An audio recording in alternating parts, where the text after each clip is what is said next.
Good evening, folks. We are up and running once again, so let's get everything moved over and we will get back to more Dyson Sphere program.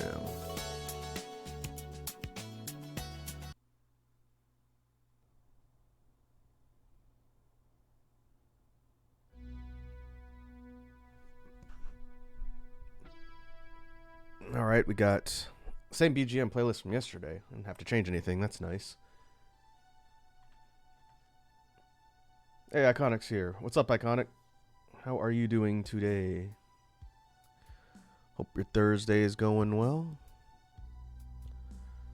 Everything coming in clear? Can you hear me all right?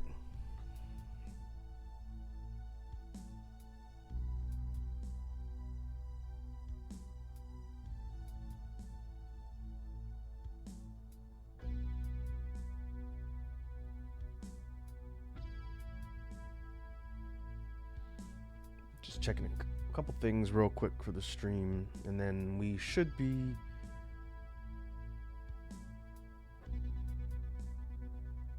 good. Iconic says, well, thanks. How are you? Oh, I'm doing all right. It's been a pretty typical week. Looking forward to the weekend.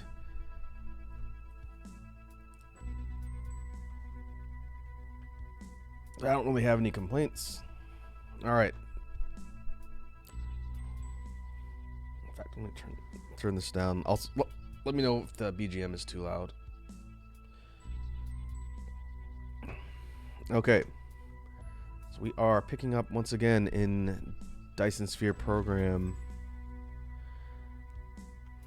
When we last left off on our world, Space Beatopia, second iteration since we scrapped our first save. We were working on building our way up the tech tree. We managed to get off-world for the first time in the last stream. And I did a little bit of work trying to fine-tune some things since the last time. You probably won't be able to tell readily, but I moved some stuff around just to kind of make room. The layout of this base just makes my eyes bleed. In some of my off time, I've been playing around with an offline save as well. And the offline save is much further than this, and I can't wait till we get some of the technological advancements from there. It's going to make things so much easier. Iconic says music is quiet. Let me fix that.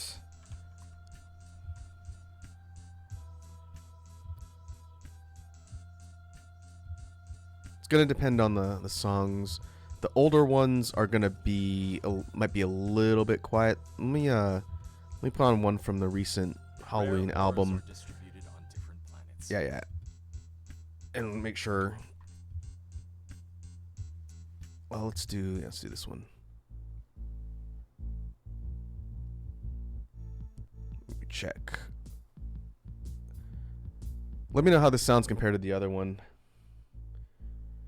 Also, I see Risky Business 101. Sorry, I was looking at my audio settings. First time chat. I think that's a whole lot of combustible units. What matrix are you on? First welcome.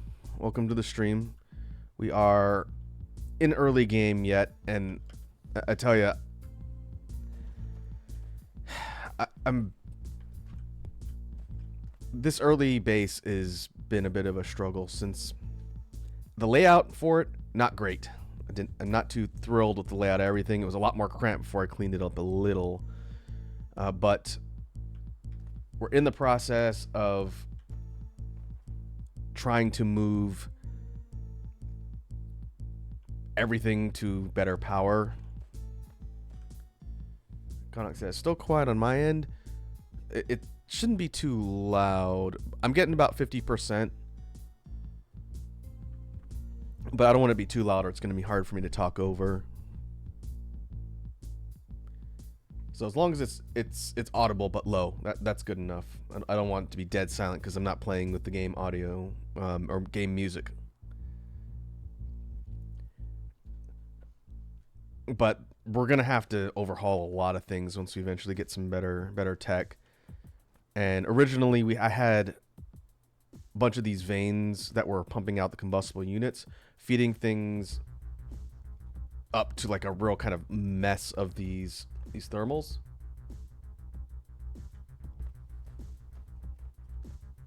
Okay, I can bump it a notch. Some of the tracks are a little bit louder. I've been trying to standardize the recording volume of these so that they're not like wildly different. But I'll answer your questions, Risky Business. I did see your questions. So first and foremost, we are currently on Red Research. I have a couple of priorities of things I'd like to do here to kind of speed things along. But tech tree wise, we're here. We're going to probably start burning through a bunch of these as we start moving towards yellow science. But I got to knock all these out. Oh boy, getting all these chemical plant processing is going to be a bear. But I kind of am trying to beeline towards Mark II belts. We already have the upgrade for them, which is, yeah, right here.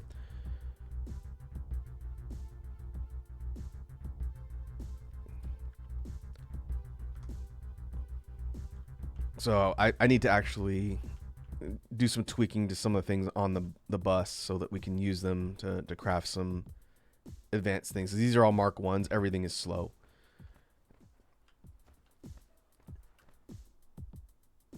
Anyway, to answer your question about the bus system, folks who've been watching this up till now have heard me explain it a few times. This technically is my second time experimenting with a bus setup versus like a regular centralized mall or like a scattered system. I have an offline file that I've been playing when I'm not streaming that uses this as well, so I'm not learning it on the fly here on stream, but I like it. I like having centralized production lines and being able to pull stuff off. This is a design I picked up from the YouTuber Nilaus. I followed his model. But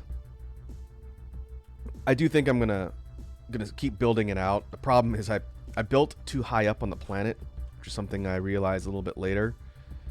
We're up here in like the upper hemisphere.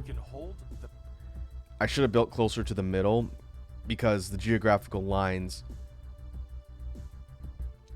kind of messed with the layout of everything, but I couldn't redo it, so we're just gonna have to keep expanding, and then I might be able to add a couple directly above or below once we get past where all the science production is.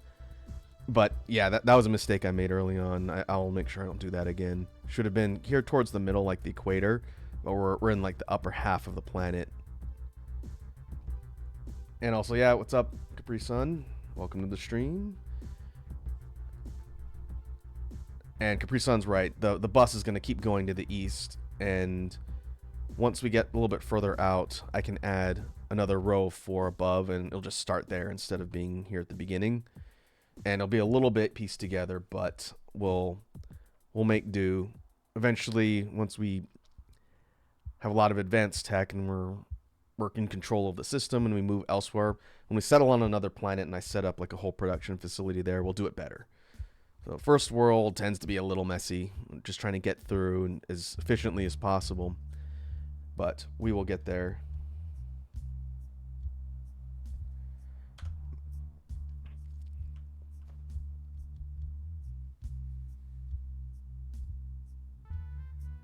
And I did see her redeem. I was making sure I caught up on chat before we do that.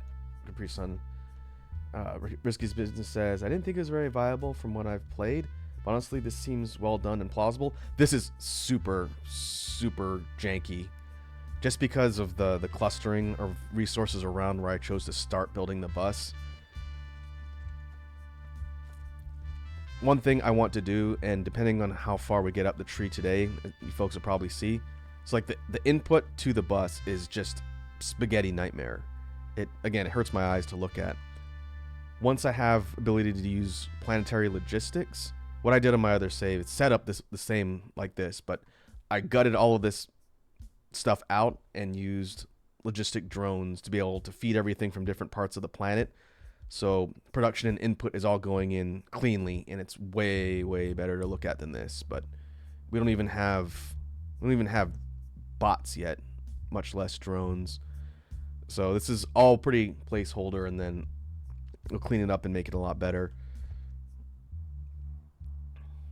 Pre-Sun says, got Endless Space 2. Have you ever played that? And if so, is it anything like the DSP? I have not heard of Endless Space, so I couldn't tell you. I may have to check it out. But, alright, real quick. Let's get the beat redeem to start off.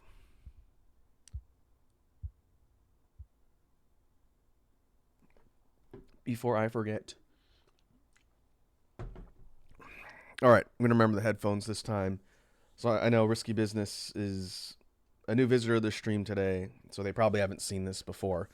But when someone redeems a drop a beat, I've got to stop what I am doing, put on my headphones, and I've got to freestyle a beatbox beat from the top of the dome. So let's give it a try. I don't even remember what I did yesterday, but maybe something a bit more drum and bassy. So let's get it.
All right, BGM goes on. Headphones come off. And we continue. Yeah, it's funny you mentioned Stellaris, Risky Business, because I've heard of the game and some people I know are playing it, but I know nothing about it.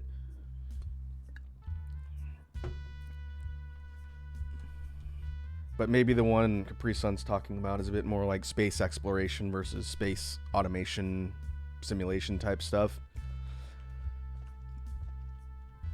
For Dyson Sphere program, one of the closest examples I could think of to this type of game would be Factorio, one of the originals to really kick off the automation genre, and Satisfactory. I played a lot of Factorio, but I've not played Satisfactory.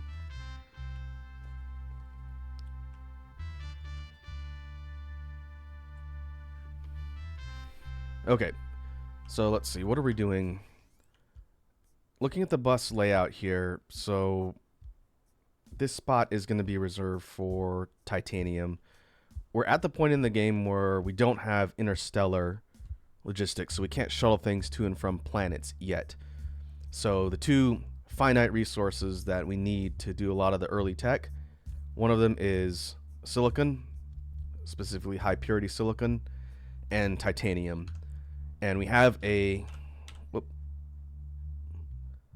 mining outpost, fortunately right next to us, and this is a gas giant in the middle. The seed spawn that we used for this one, which was just random, puts us right here for a satellite that had some resources on it, including silicon, titanium. So we've popped over there before to grab by hand a bunch of the mined materials and dump them in our storage for use. And we'll be doing that for a bit till we have the ability to shuttle things to and from planets. It's going to be a while.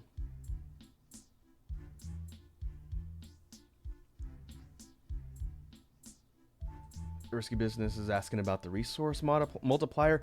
This is set with a pretty high resource multiplier. This isn't the default settings. This is my first run through with the new update since Dark Fog came out. And so, like, maybe it's a little bit easy mode-ish, but I'm not super versed at the game. I've only beaten it once before the update. So you're going to see, like, pretty high volumes of resources. And for the sake of showing the game off on stream, I think it'll be okay. Like, this isn't a min resource run or like a max settings for AI aggression type thing. I ain't that good at this game. But at least our mining outpost for getting the additional resources is close. Like, with the level of engine power I have, it takes like 10 seconds to just fly here. It's very convenient. I see Risky Business says I was considering starting an infinite resource. I'm assuming that's infinite resource save alongside my 1X. I think that'd be a cool way to just basically be able to tinker around and kind of experiment with different things without worrying about resources. The plan for this, depending on how long it takes, is to get to the point where we have interstellar travel, which is still a ways off. We're not even the yellow science yet. But I'd like to be able to go to other planets, set up some more advanced colonies, do things better, engage with the AI a bit more. We've pretty much, again, looking at the system, we pushed them off this planet and the mining outpost already. They are currently over here. I think they're just mining and accumulating resources on this one.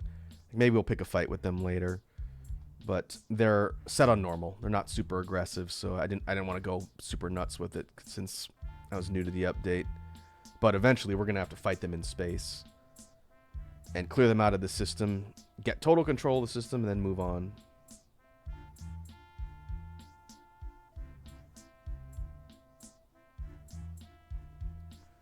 Capri Sun says, I've never played Stellaris. Sorry if my messages are spotty. I have to go to the ER and get my foot x-rayed. It's randomly started hurting really badly. Nothing has helped.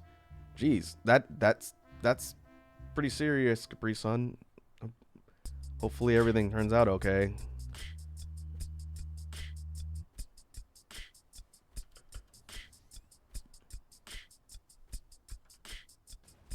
I definitely wouldn't worry too much about the stream itself. Go take care of yourself and do what you gotta do. You can always watch the archives later if you want to see what kind of shenanigans we get up to here. Okay. Okay, sorry, I was going through the explanation. I forgot why I even went over it to begin with. What I need to do, if you look at our unlock stuff so far, and for Risky Business, since it's pretty clear you play this game as well, feel free to drop recommendations or ideas for stuff in chat. I'm not entirely worried too much about people backseating a game like this because it's very technical and there's a lot to it. So if you see me doing something that is like blatantly inefficient or something, let me know, because I'm not a pro at this game by any means. Even though I say I'm new, I've put a few hundred hours into it, but I've only beaten the game once.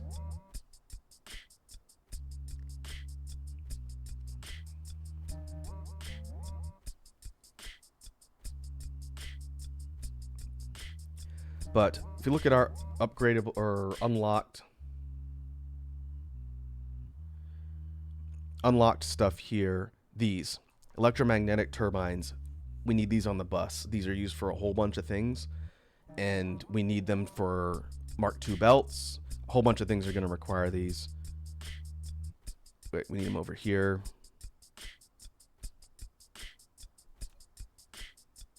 We need them for, this is Mark IIIs. I haven't really gotten to the point where I use Mark IIIs a ton. Risky Business says, one tip though, you can manually build by holding left click on unplaced buildings. Yes, I picked that up from Nilaus. I did not know that, so I'm assuming they added that in this update. Maybe not, maybe it was always there. But what that means, let me put something down. It's a big deal when you've got a whole bunch of things that are being dropped. Like, if you don't want to wait for your drones, you just hold down left click and you can place the item yourself. So if they're out dropping belts and other things, you can help them out by manually placing stuff if you got the item in your inventory. I only just learned that maybe a week ago from Nilaus's playthrough. So yeah, that's very handy.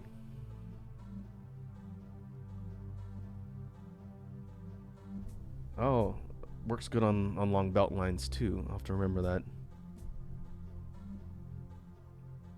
Hold left click along from end to start. Now that I have not done. I usually just let the belts drop. So how'd that work?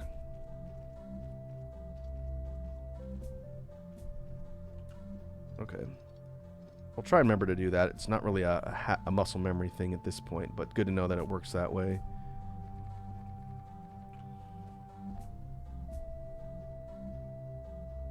Oh yeah, I see what you're saying. So if you like run ahead of your drones, let them pick up the slack, you can basically be populating the belt line ahead of them. Yeah, that's pretty handy. Eventually, we'll get to the point where they'll be so quick and zippy it won't matter. But until then, we'll do what we can. All right, so this is gonna be where it gets a little bit annoying because I have yet to figure out a good way to do this other than just duplicating production facilities, because the electromagnetic turbines require electric motors. Electric motors are also useful for a bunch of things, so they're on the bus.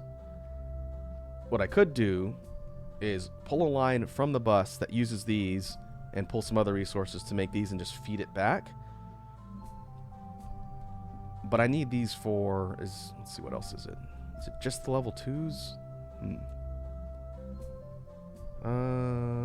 Water pumps.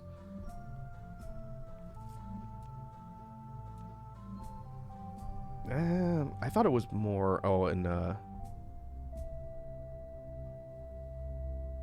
missile launchers, missile turrets. It almost makes sense to increase production of the electric motors, which, again, everything is all over the place. But we'd need magnetic coils run to wherever we're building, in addition to gears and iron ingots. Let's take a look. Maybe I have space somewhere. I can run a line.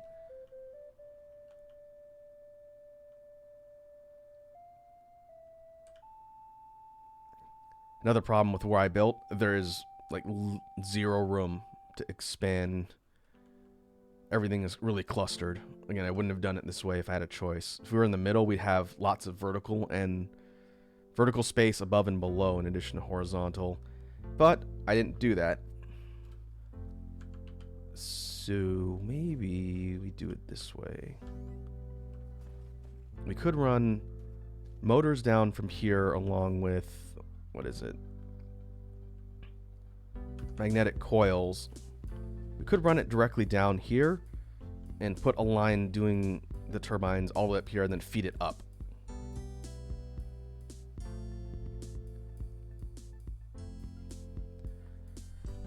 The problem is this sea of belts. I think we could fit it like right through, just loft it, because the open spot to put the turbines is right here. It's the second one from the top.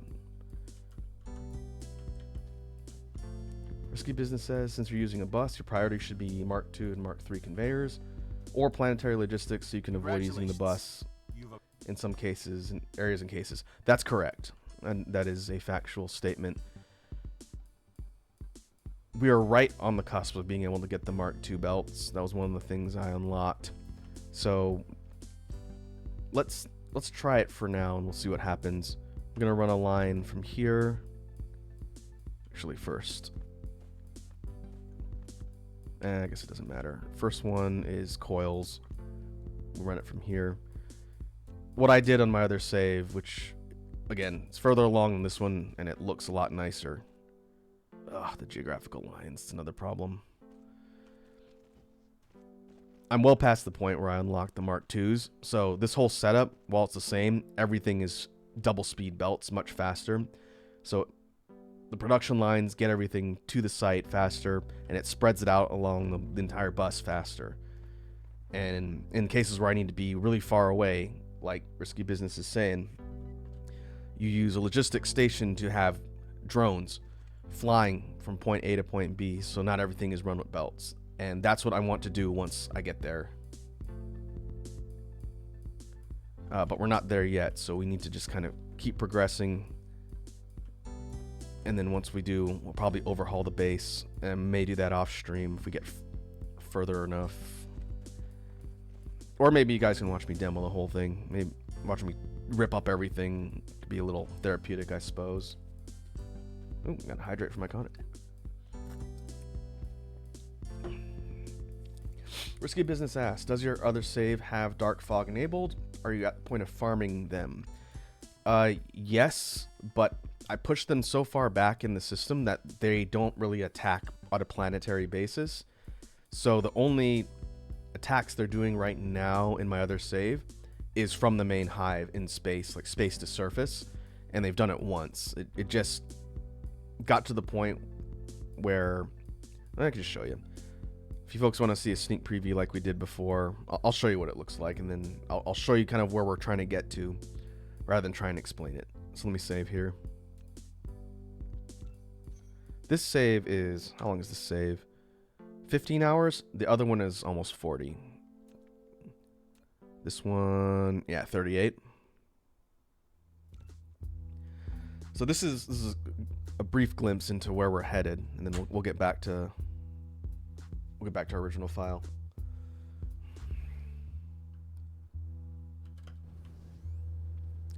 So where is the start of the bus? Over here.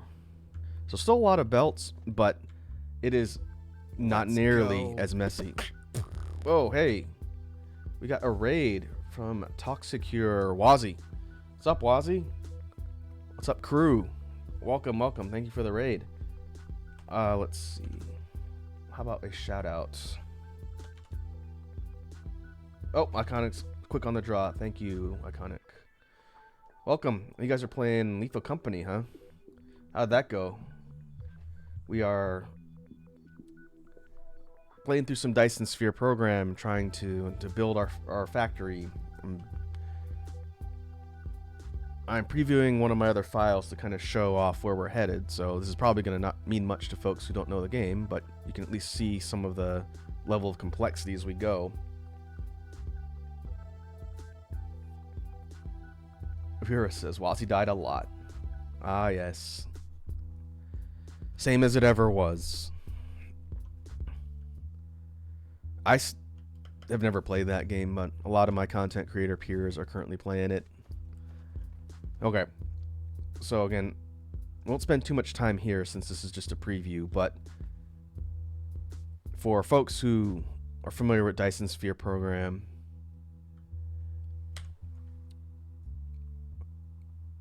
our overall production is much more robust. The bus goes almost all the way around the planet, at least halfway. Risky Business asks, you setting up a sphere or just a swarm here? Haven't decided yet. Fortunately for the placement here, this one also orbits a gas giant, so we can actually pull fire ice, which is going to be useful for graphene and hydrogen.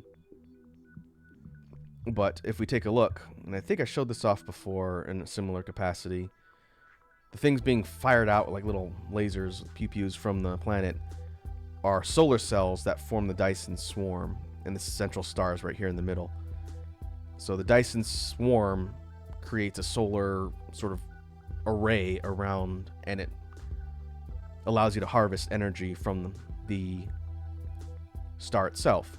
Now the next extension of that is the Dyson sphere, which is the actual enclosed framework that goes around and uses those cells. We're not close to that yet. But to answer your question, Risky Business, I will probably try and go for a swarm here, and then depending on the tech, try and pull things from other systems. I gotta do some work here. I'm trying to get the was it orbital collectors? Is that what those things are called? Yeah, I'm trying to get these on the gas giant because the fire ice is easier to smelt and use for graphene. We're currently starved for graphene. but the overall placement of everything, same layout with the bus. This is a different seed. Just kind of a similar layout. But all the stuff is much more streamlined into processing and manufacturing all of our stuff. And this took a long time of fine-tuning.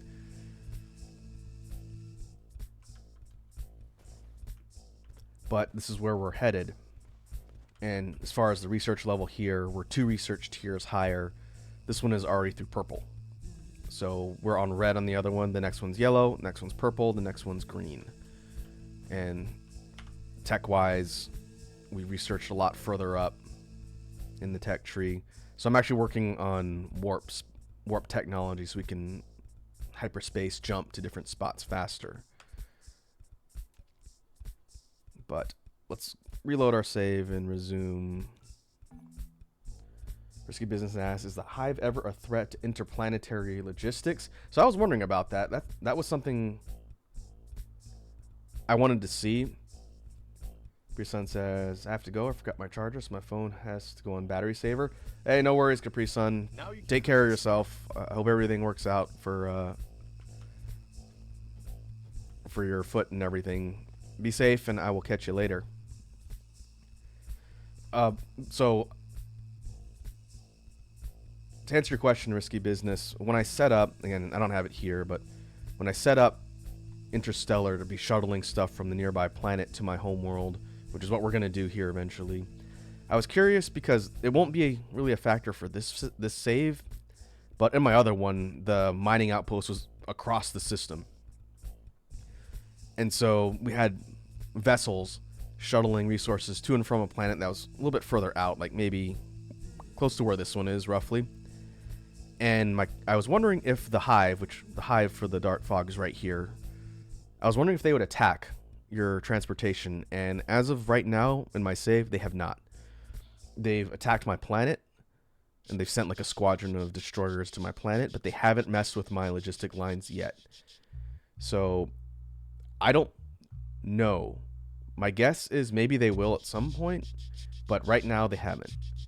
And I'm hoping to get into space and clear them out completely before I find out, because I don't want them disrupting my logistic lines. So we'll see. That's going to be something that I want to figure out at some point.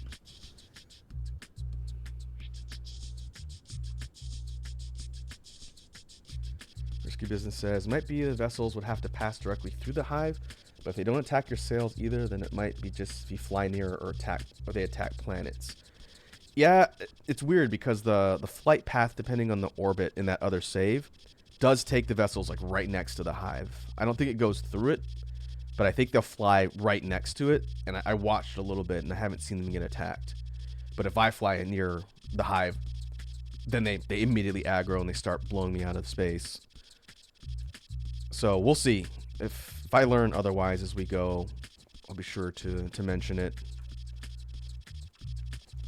But maybe they're focused on the player character and the planet as opposed to the ships. But maybe that changes depending on the aggression level too. Like if you're at max aggression, maybe they do target it. I guess a good indication will be I'm following Neilhouse's playthrough on max AI settings for the Dark Fog, and he hasn't gone Interstellar yet. So maybe we'll find out once he sets up and starts going into space if they're more aggressive. Okay. So we're gonna run this way, and I'm gonna have the output going up into the bus.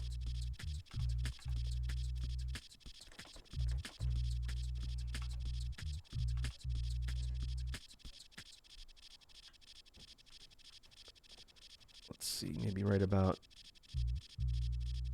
here. Be nice if I could just go straight up. I might have to loft.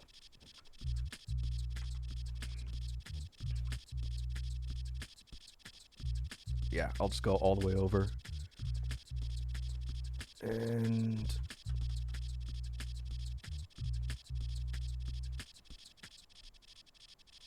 oh, I might have to loop around Again, this is such a nightmare spaghetti base. Oh well.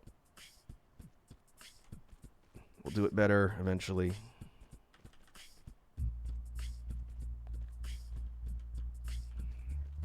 Oh, that stupid diagonal belt.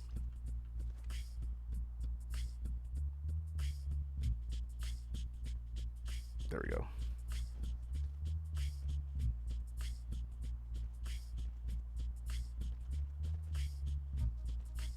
Yeah, we'll put them here.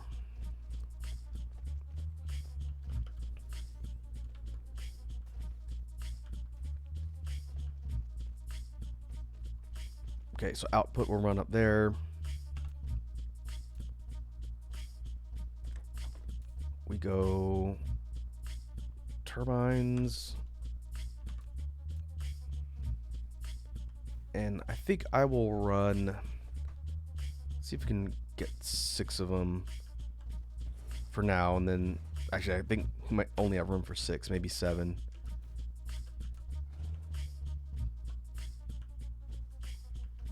Yep, pretty much 6 on the money.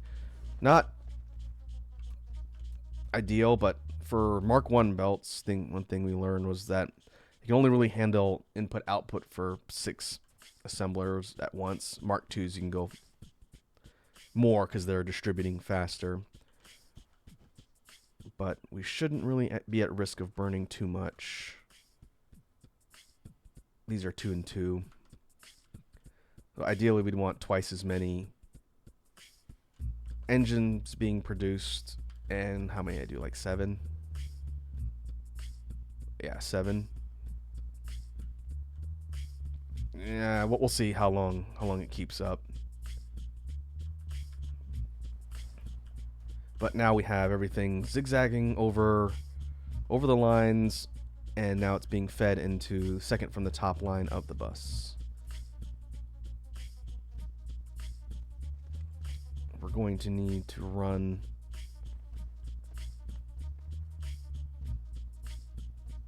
and grab silicon at some point. Silicon and titanium, in fact. But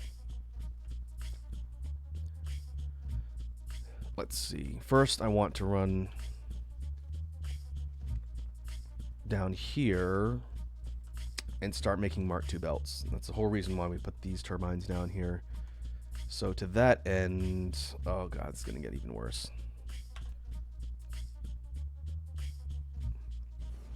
Could do this.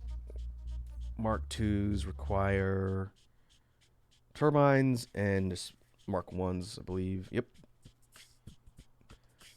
So, because this line is here, it's kind of in the way. We can run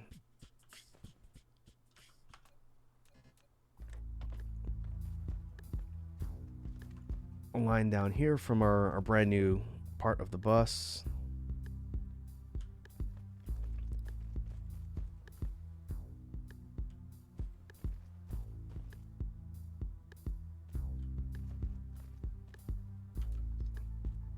And connect it here.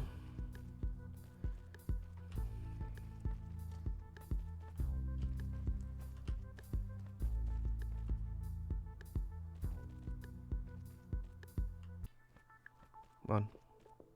There we go. So now those will funnel down here.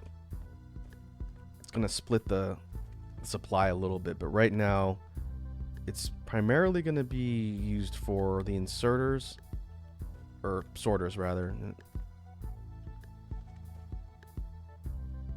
Let's see.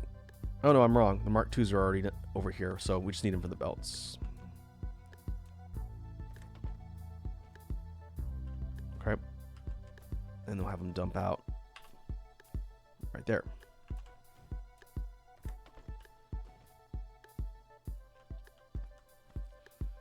So everything is sort of following in order, if you can see here.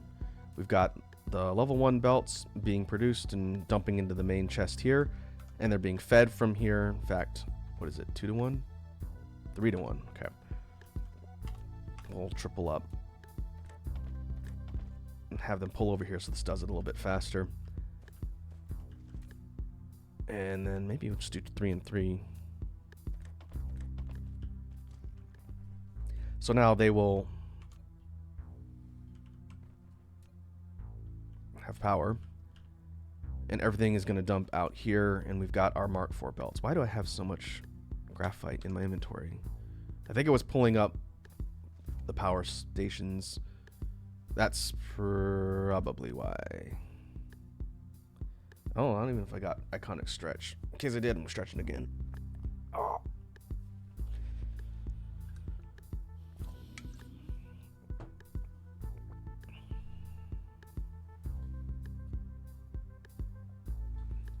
What is that? Thank you, Iconic. I didn't get a chance to read it. This is a bot-free zone, unless we're talking about bots in Dyson Sphere program.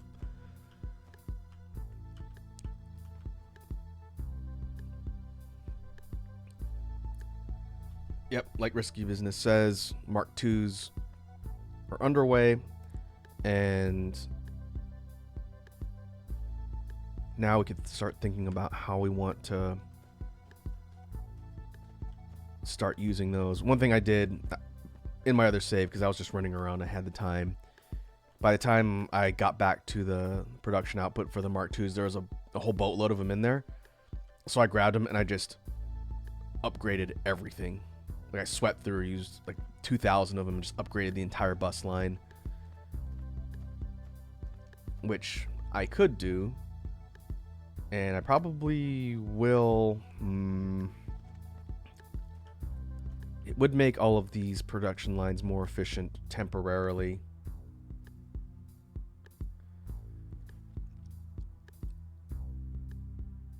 In fact, let me think about that.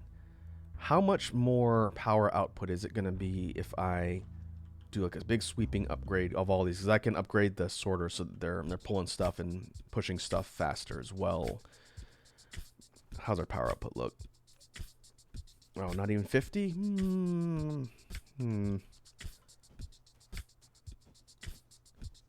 Also, Risky Business says you can stack the Mark II with more storage. So if you forget, you can upgrade like that with no worries. Yeah.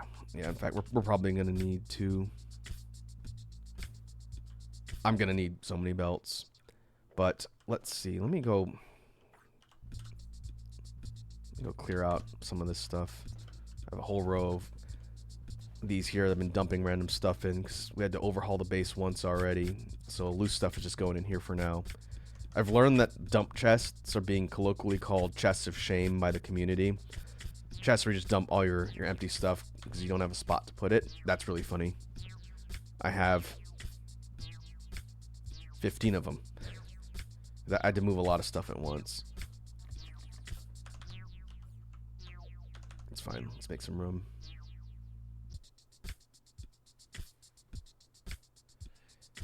Yeah, originally our base was laid out a little differently because we didn't start with the bus setup when we first did the launch for the new update.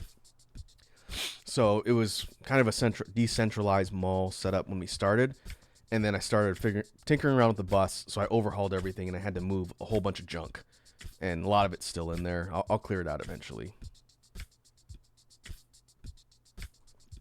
But yeah, I did see what you're saying, Risky Business, about the upgrading of all of the networks.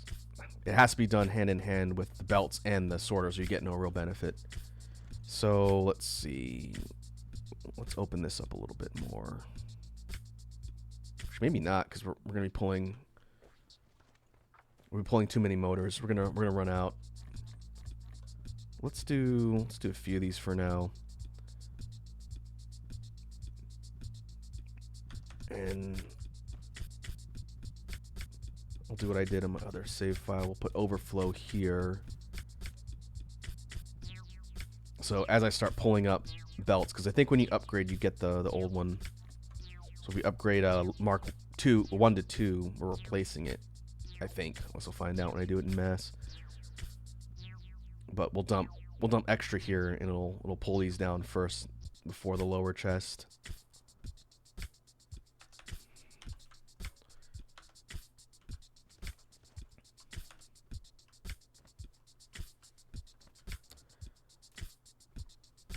Okay, I think what I'll do is, this is going to be kind of systematic here. I'm going to focus on the raw material production lines first. Eventually, all the stuff is going to be upgraded to Mark IIs, and then when we get logistics, I might pull a lot of this stuff out again, but for now, it'll at least be faster. And so if we go to the upgrade prompt and use area upgrade, little grid square there, anything that we click that over will get upgraded to the next tier, assuming we have the second tier of material. Right? Now, we can do a much larger area at once, which is going to burn through everything I just put in my inventory, but that should be okay. Question is, where do I want to start? Because we got belts coming from every direction. Again, it's a nightmare, but let's just start here, and we'll see how many it takes, and then I'm going to look at the power. It shouldn't put me in the red, but we'll see.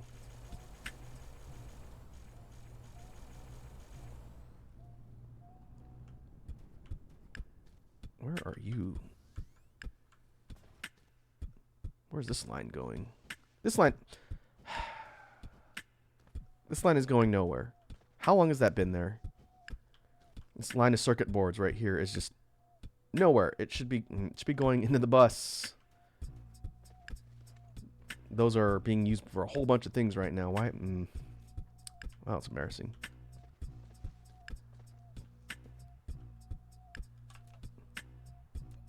Alright, we'll do this.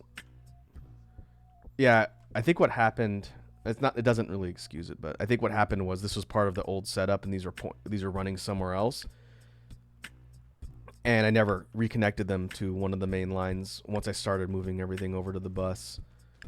So let me see if I can squeeze this into the track that's putting circuit boards in here.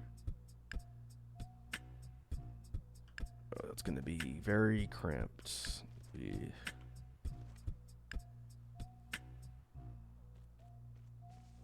Risky Business says there's always something wrong in the factory, and you'll find out when it's time. Oh yeah, like all you have to do is look away for a second, and then you see a production line is stopped or something is not working, and sure enough, it's because you forgot to connect something, or you're missing like a belt in one spot, and it shut down an entire production line.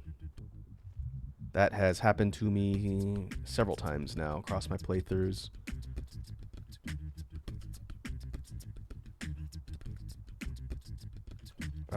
Wait, where am I going to put this?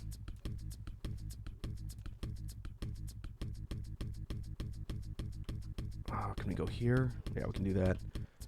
Eventually, once we upgrade to the Mark IIs, it's going to start burning through these faster anyway, so this will supplement it. Until then, boy. We just had that sitting here doing nothing. Where's it even coming from? Over here? Yeah, over here. Where's the copper coming from? Oh, up there. And it was split over here. I'm probably going to rip these out. These Magnum ammo boxes. Don't need them. Yeah, they're filtering from up here. Okay.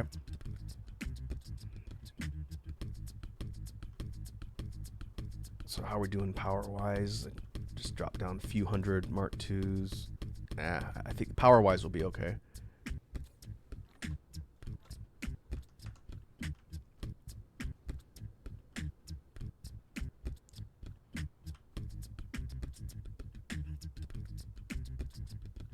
Maybe we'll do it like this, kind of in sections.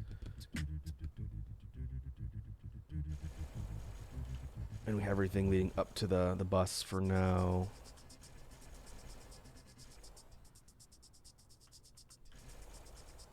You know, this will be a little bit haphazard, but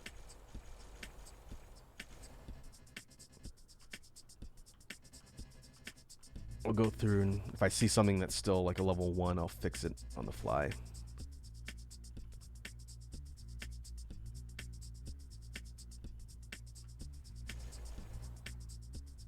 How are we doing? Yep, that was all of them. Well, stuff's moving faster. It's visibly quicker. But at this point, we're being kind of choked by the production of the Mark IIs. So maybe we can go and do something else in the meantime. Let those stack up, and then we'll go and upgrade in phases here. Risky Business says, at least with belts, it's very easy to figure out if there's one you missed, since every resource will slow down and clog at one point. Yes, that is correct. What Risky Business is talking about is just like right here. You can see it. It's color-coded. The orange ones are the level 1s, and the greens are level 2s. But when we have a point that has been upgraded, you'll see stuff slow down, and it'll bottleneck a little bit. So that won't be hard to do.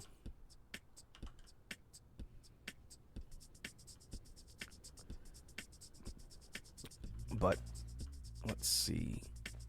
It does look like we're getting back the level 1s, so they're all going in here.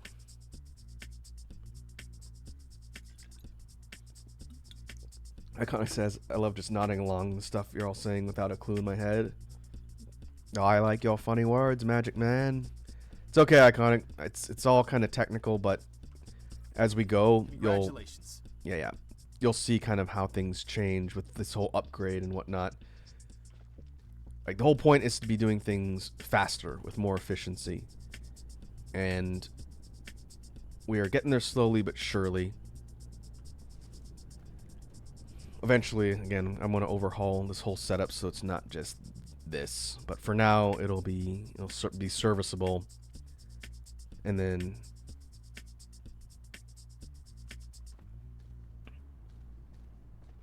we'll see kind of the progress. Oh, yeah. I do know you could turn off the advisor, Risky Business. The early game stuff, I'm just going to cancel out of it. But when I eventually get into the stuff later in the game I haven't seen before in the new update, I do want to see what the explanation says. And if I turn them off, I'll just forget to turn them back on. So that's fine. I just double click them to get them out of my face for now. Okay. So we got the Mark 1s, Mark 2s. Let's take a look at where we're going on the tech tree.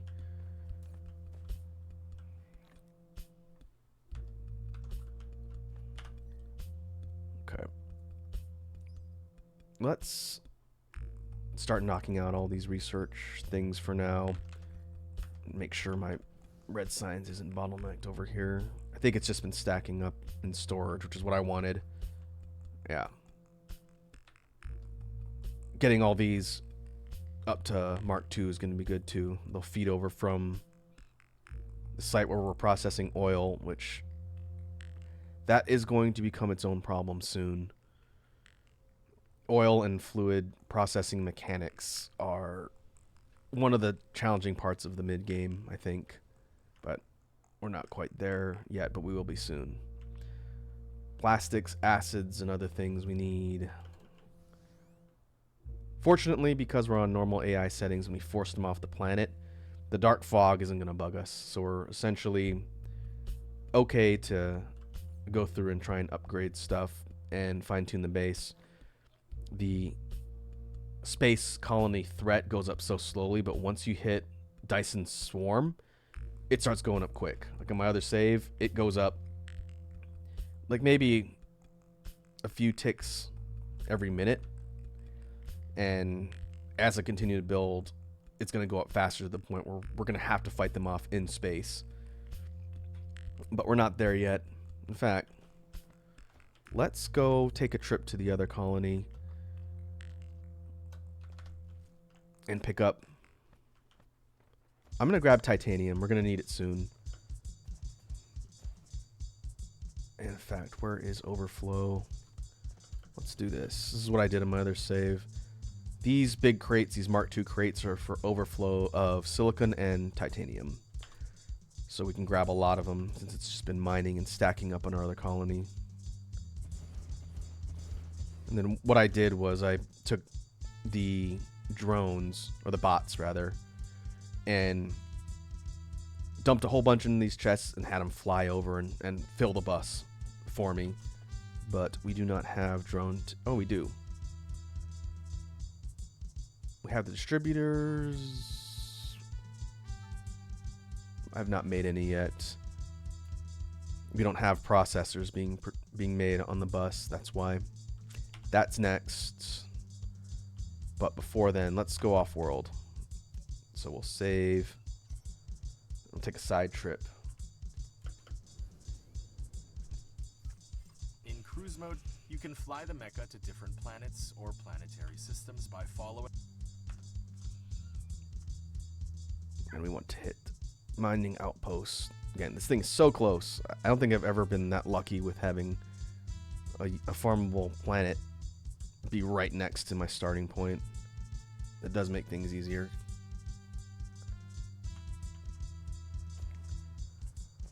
Okay. Oh, I did do this while I was doing stuff offline. I put a belt of solar panels around the upper. Yeah, it was one of the poles. In the planet view. That's going to be helpful once we get Interstellar hooked up, so we can actually supply power to whatever we need. But for now, it's just here feeding all the mining.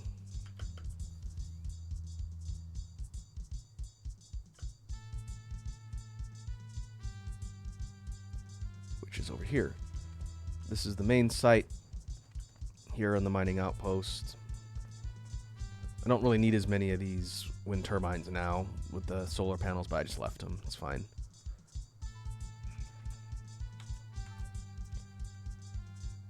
I should craft some wireless power stations too, so I can recharge my mech faster when I'm flying to and from the planet.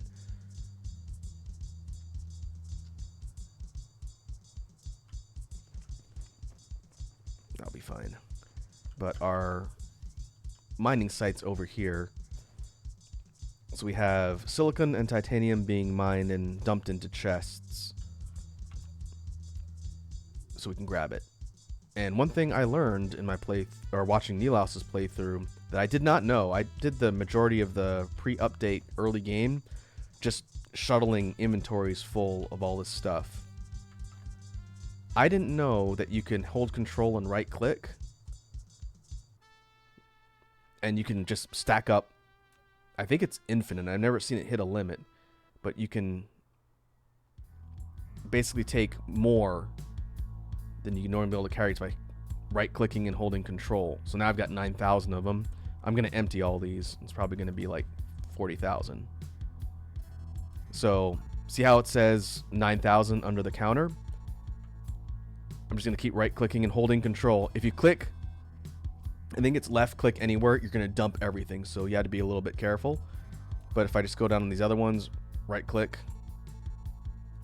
Down here, right-click. Right-click.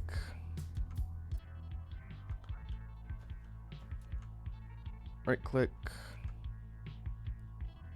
30,000. 30,000 of them, and if you just exit out, and we're gonna take off from here, and I'm gonna be a little bit careful about accidentally hitting left click. I don't know what happens if you do it in space. It might just jettison everything. We don't want that. But now we can just fly back to our home planet, which again, thankfully, is right there.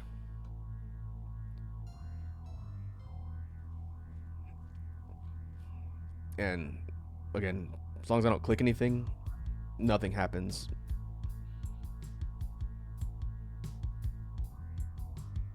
And let's see if I can kind of aim correctly. Where's our production site? Right here. All right. Then I'm just gonna go over here and go 1, 2, 3, 4. Those are all full. That's still 6,900. Nice. And we'll take those and we're going to stick them here on the bus.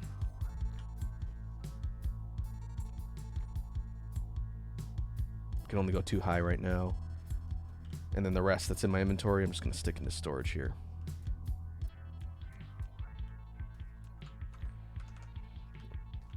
So in that way, if you're shuttling things to and from a colony, you can do it in a huge quantities just by holding control and right-clicking, not left-clicking. Right-clicking your crates, and it lets you pick up big stacks like that. That's something I didn't know. And that saves a lot of time. Like I said, I was doing inventories full, doing multiple trips back and forth, back and forth, back and forth. I just did 30,000 at once. That's much, much faster. So we're going to do the same thing. We're going to go back and grab silicon now, and we're going to dump it. Or silicon. Silicon's here. Yeah. And meanwhile, we're letting our Mark II stuff build up in storage, and then we'll go back and do that.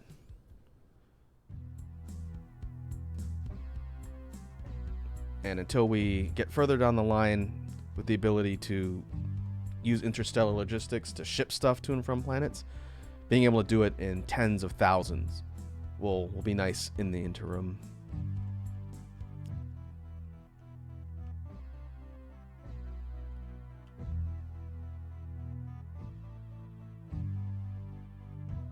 Oh, good.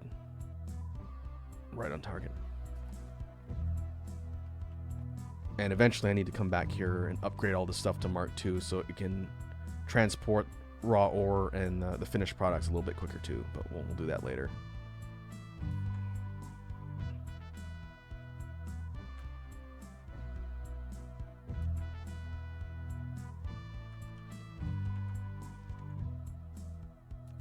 Okay, we're gonna do the same thing, grab all the silicon.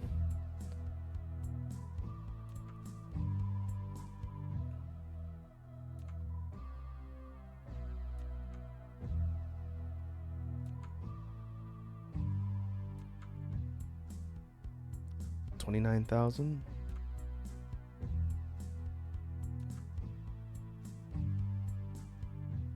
That's good for now. What I did on my other save on my mining outpost, set up a lot like this. And basically, I set up two or three stacks of the Mark II chests and used bots to shuttle the overflow to and from there so that they would never fill up completely until those big ones were completely stocked. Eventually, I got to the point where I was just shipping stuff directly off planet, but it was handy in the short term.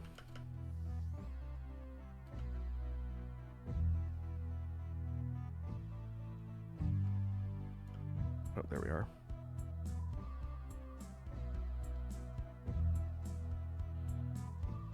And what's nice is because of the close proximity to Homeworld, when we eventually start shipping stuff using interstellar logistics, we won't need to use warp fuel. They'll just shuttle back and forth because the planets are so close together.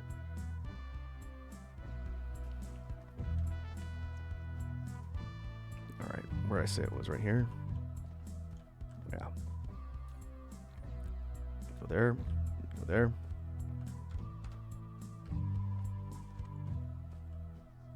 Oh, okay.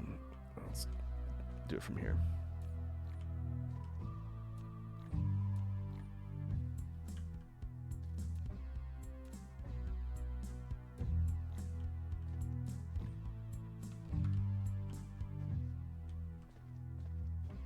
Like so. Now we're good on titanium and silicon for now. I guess I should. I forgot. I did get another layer of stacking. Let's do that. To give us a buffer on the bus.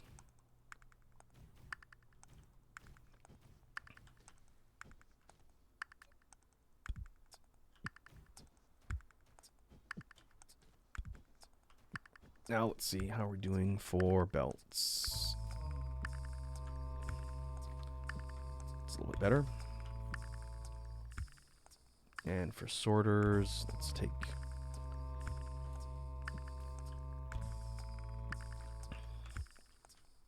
these now. Where are we going to upgrade next? I guess we could do this section. We'll keep doing the production site first. Eventually, I'm just going to sweep through and do the whole line. So we'll go down here. We go upgrade area.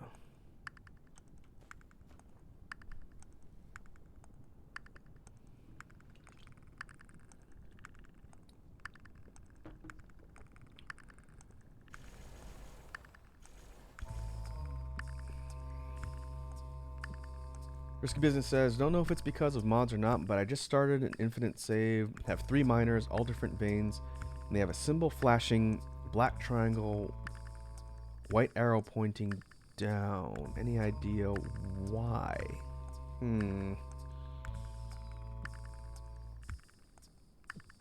I don't know off the top of my head. Are they connected to anything, or are they just mining on their own? My immediate thought was overflow, but I don't recall ever seeing that particular icon, so I don't know. 3 sorters. So 3 mining devices connected via sorters into storage. But the icon is flashing over the mining devices themselves.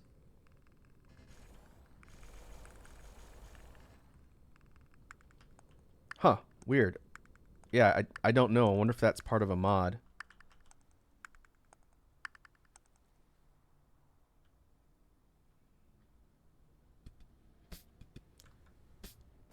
It's not the power symbol. That looks like a lightning bolt if things are underpowered.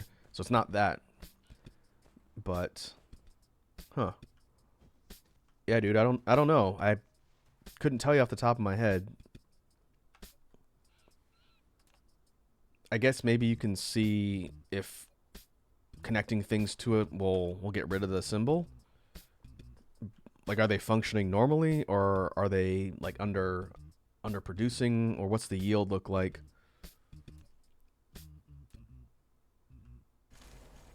Okay, we're gonna actually I'm gonna rip these up now. I'm not using magnum ammo at all. We're going pretty much missiles or bust for the majority of this stuff.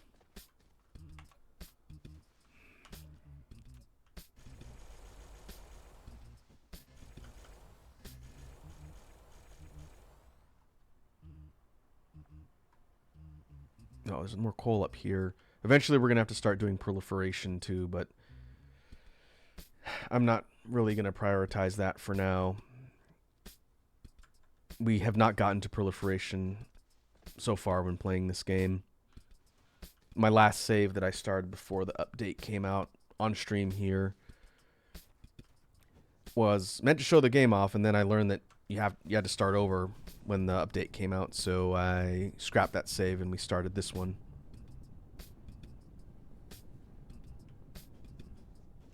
But we're not as far as we are now. We've gotten further in this save than we did last time.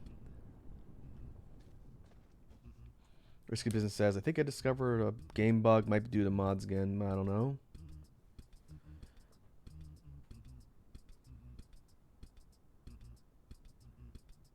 Oh, I see. If you pause settings gameplay, it's one of the symbols there. I'm kind of curious as to what it is. Settings gameplay. This one. Oh. So, I have seen that. It's been a long time. It was on my other file. But this is a warning sign when the mineral deposits that you're mining are about to run out. Huh. But if it's infinite, yeah. I don't wonder if that's just a glitch. Well, that's good to know. We're going to run into that eventually. Where's this going? Where are these going? Oh, they're going up here. Why? Why are these producing combustible units for nothing? Huh. Huh. This was feeding somewhere at some point. I wonder if this was feeding the bus. This might have been what I was using to populate the bus with combustible units. Alright, well, they're not doing that now. I think I'm going to have to start phasing out combustible units for fuel anyway, since they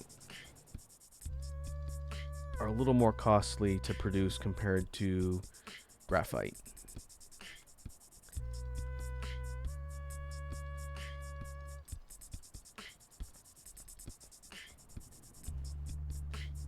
Ooh, okay, we're creeping up on power consumption. This is probably on account of all of the level 2 stuff we're doing. And that's the sorters specifically, right? Belts don't consume power at all, do they? I don't think they do.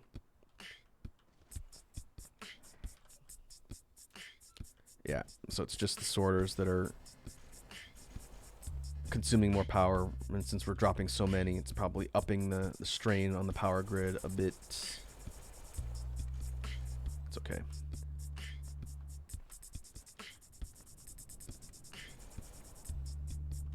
This is glass. Okay, yeah, we're gonna need more glass.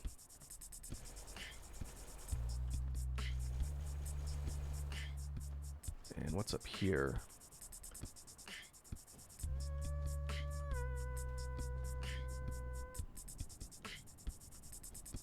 Magnetic rings?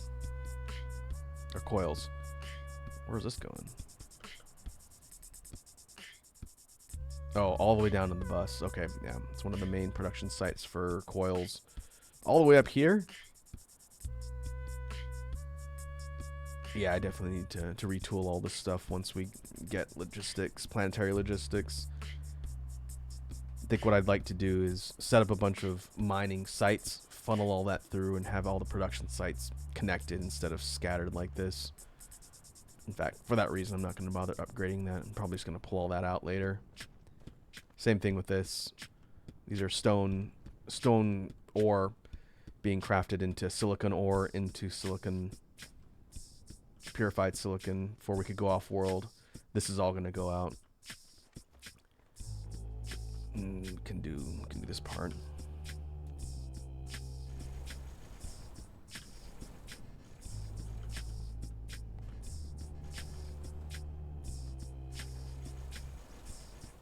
The engines, definitely we want the stuff pulling in faster.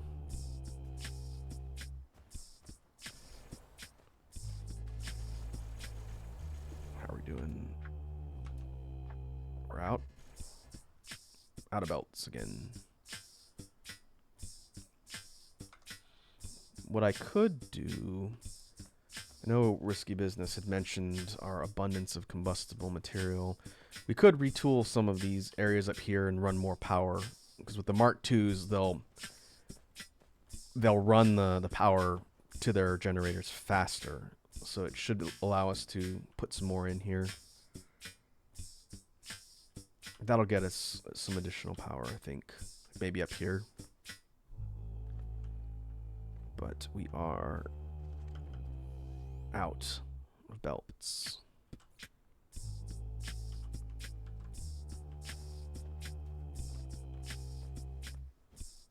We haven't even done the main bus yet. All of the stuff down here I want to upgrade as well, so it can be producing stuff faster.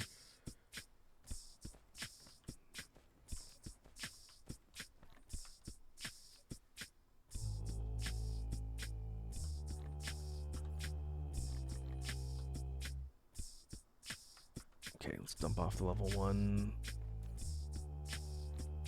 Oh god, inventory. Let's start that.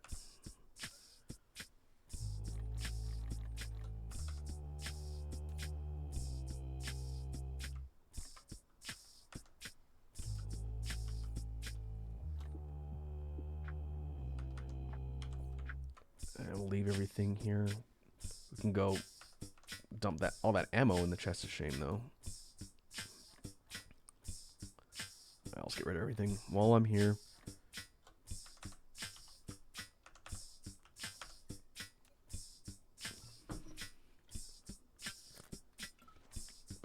Okay. So where's next? I guess we'll continue to do up here. You can slowly see everything turning green as we upgrade to Mark IIs, which is good. That's what we want to see.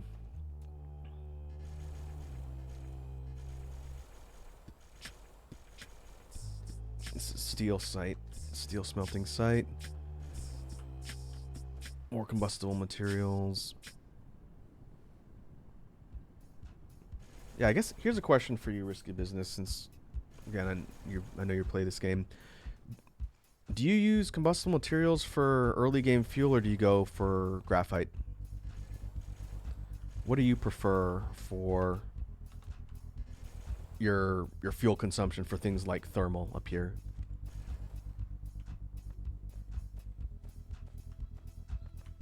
Since based on the numbers, so graphite output 6.75 megajoules of energy, and combustible units output 9.72. But combustible units are more costly to use. You need 3 coal versus only 2 for graphite.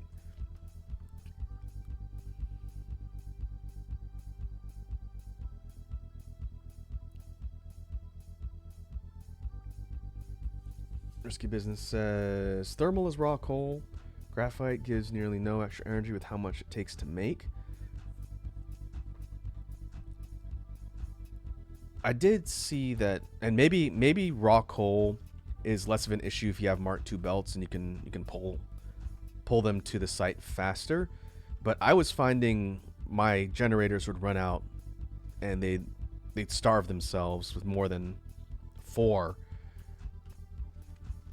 But that was all Mark I stuff, so maybe raw coal would be okay for Mark IIs because the belts are pulling them in faster, and then the sorters are zipping them between faster as well. That I'm kind of curious about, but we got to upgrade all this stuff here.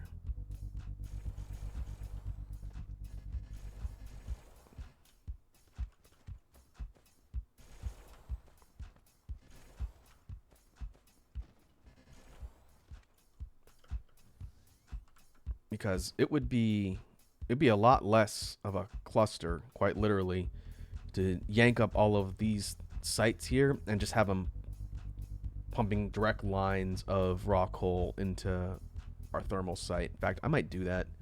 Now that we have Mark IIs, I think that's the big deciding factor. It's going to make a difference.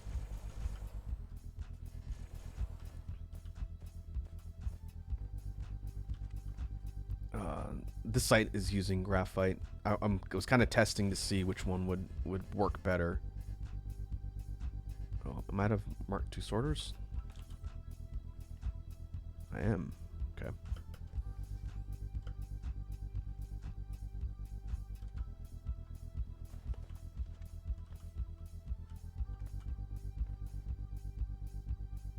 And belts.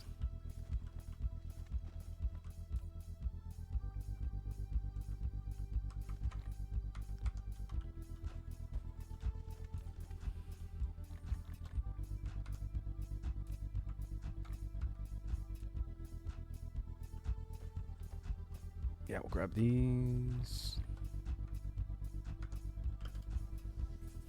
It would also save us on energy consumption as well. Let's, well, I guess I'm just going to leave these here as maybe just fuel.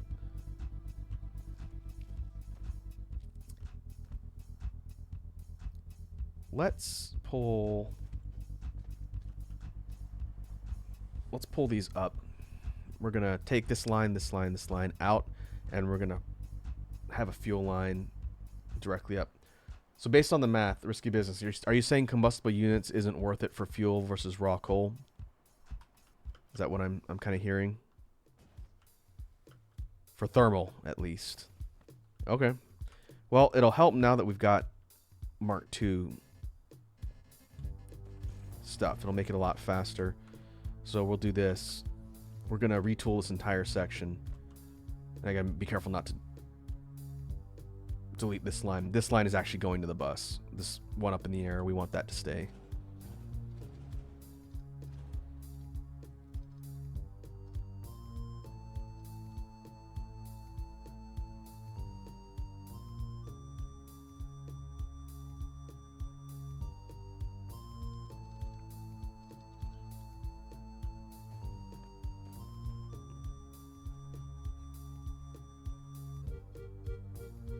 Yeah, well, what I'm going to do is I'm going to direct the mining lines up to a couple different spots of these thermal ones. So I'm not going to have them all pointing to one, or it'll just get starved. So let's see. Let me delete everything. This is gonna absolutely gut my power grid till I get it fixed. Everything's gonna shut down, I think. That's okay. So like this one, I want this one running up here.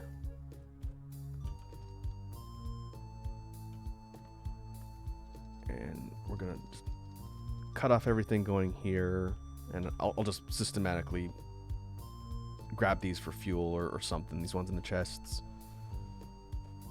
Iconic says, got to go. Thanks for the chill time as always. Wish everyone a wonderful night.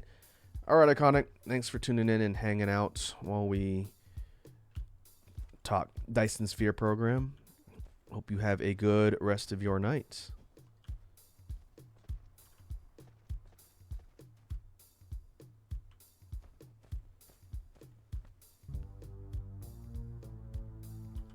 Okay.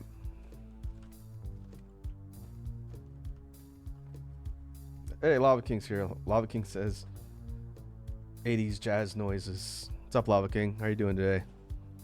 Hope your Thursday evening is going well. The factory grows slowly and with marginal efficiency as we overhaul a big section of it for power. Lord, all this stuff is coming out.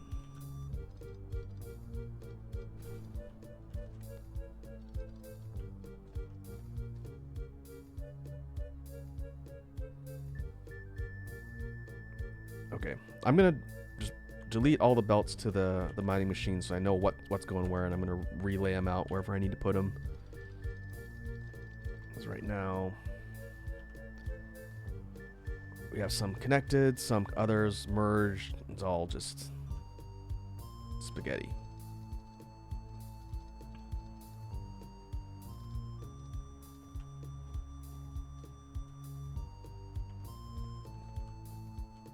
Okay, so what I'm going to do is I'm going to run this one and see what did this do to our grid. Nothing noticeable yet. We're going to run this up here parallel, and we're going to put down a line of thermals right underneath these ones.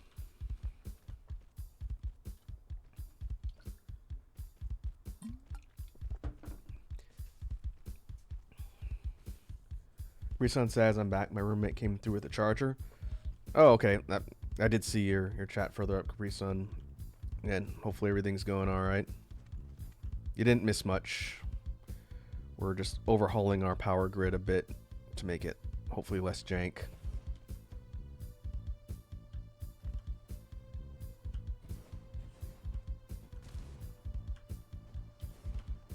We'll go 6, and we'll see if 6 is sustainable.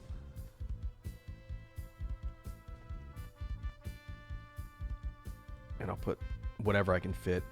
Again, our placement really not ideal here, but we have everything sort of forced into the upper portion of the planet, and for now we just need to make do. It won't be pretty, but like Capri Sun has said when we've talked about it before, we're going for function over form in the early game, which is very true. And then once we get some advanced tech and more things that can help us out a bit, then we'll worry about how pretty it is.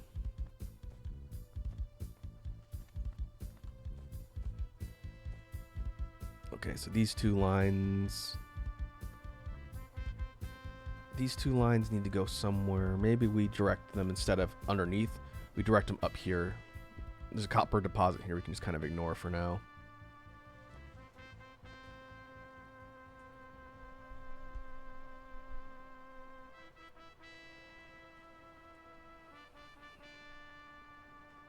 Risky Business asks, what are your thoughts on using infinite versus non-infinite?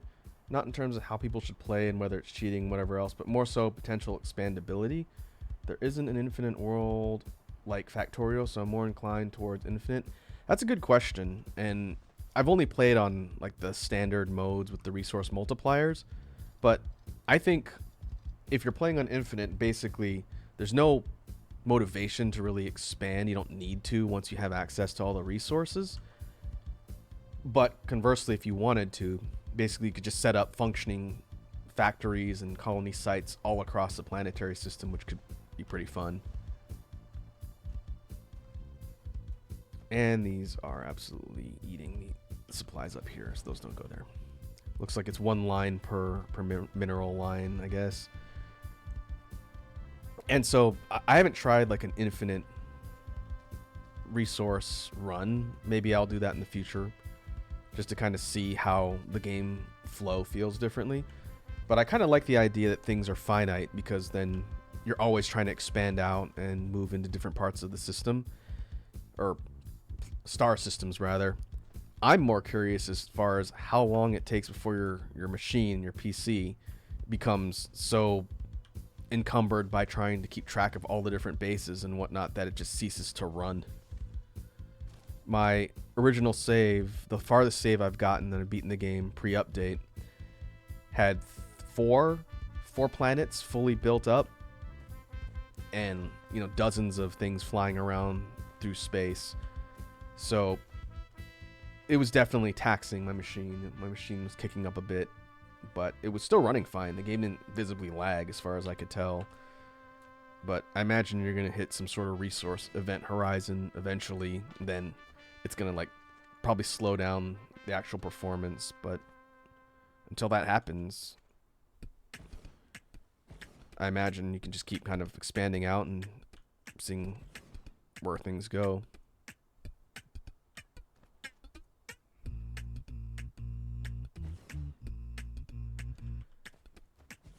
For these factory automation games, kind of like Capri Sun is saying there, they seem to be coded in a way that runs efficiently as far as keeping track of everything.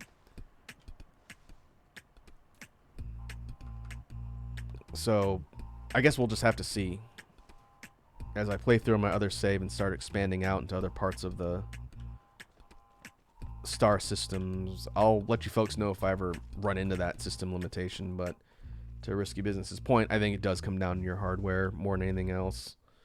This is a pretty decent PC setup. It was designed for gaming, so it should be fine.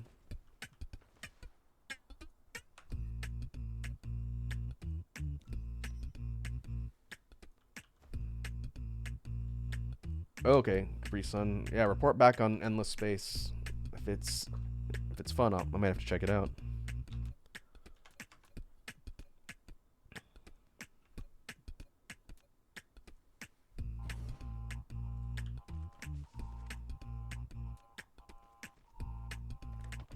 Okay, set up another line here.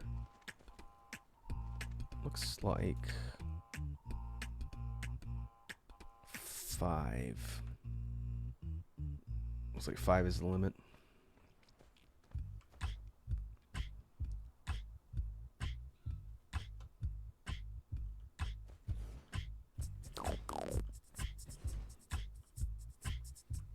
Hey, thanks for the follow, Risky Business. Much appreciated. Hope you enjoy your stay amongst the space bees.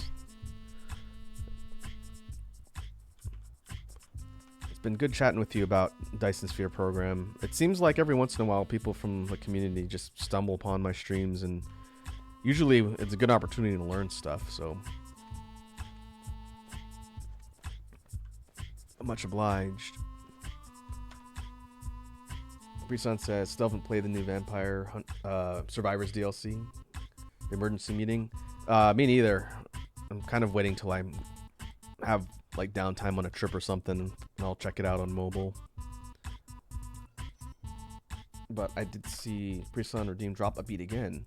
What's my cooldown on that? Like, is it half an hour or 1 hour? I can never remember. But let me pause everything. And we will grab headphones.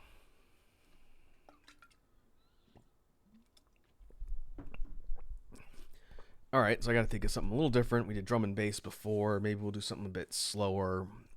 Maybe something with a bit heavier sound. Is it half an hour? All right. Let me come up with something and see what we got.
All right.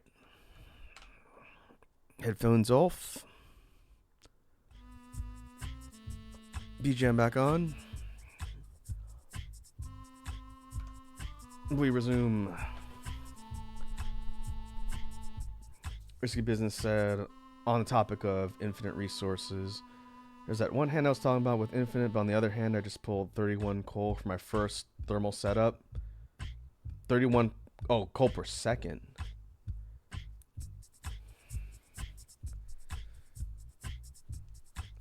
Yeah, I'm kind of curious. Doesn't one vein 31 coal per second?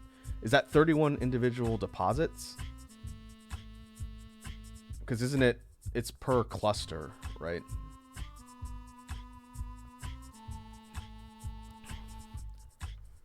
I'm wondering about the generation and spread of the resources when you mess around with like the infinite multipliers.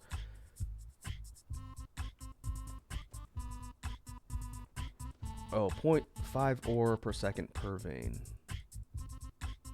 Okay, gotcha.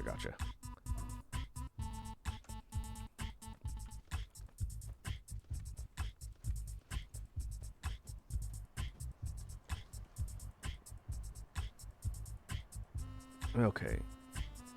So we did move things out of the way a little bit here, cleaned it up. Again, how much of this? Oh, there's a lot of these. Okay. So I'll just systematically grab these whenever I need fuel.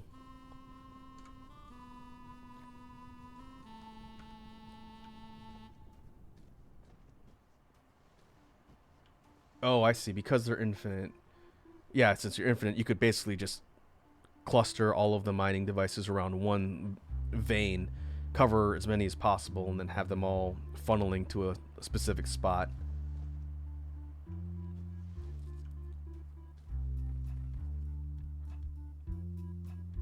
It does sort of relax the whole constraints as far as how many resources, or how many mining sites rather, you would need.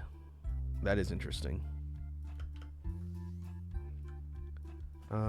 Let's see. I'm gonna dump off some of this extra coal. These ones looks like they're not getting enough power, so they'll just brown out after a while, but I want this out of my inventory.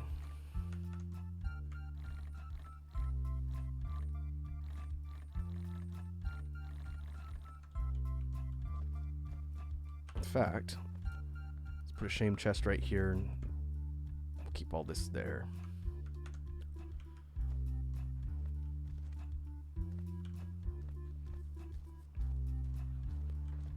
Alright, so we've got all of this running here.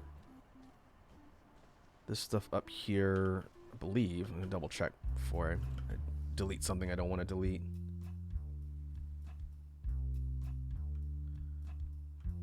Where are you going? Oh yeah, okay, so I think this is running directly here. Yep. Okay, well, it's not pretty, but we'll keep it there for now. We don't want to mess around with that site, since it's driving things to the bus that we need. Oh, I see. In summary, Risky Business says already going to have 63 megawatts secured as first power source. That's pretty big for early game, right? As far as the overall power generation when you're first getting started.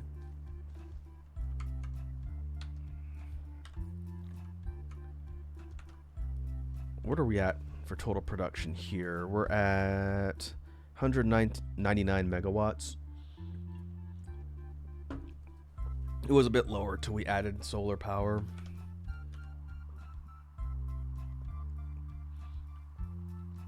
And again, because of the layout, we stuck our solar array kind of further down. I don't know, is it north or south that's blue and red? I don't know, but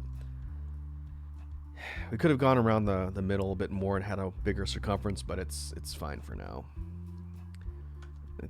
It was just used for supplementary power generation to help. It'd be nice to be able to put another ring around the upper part.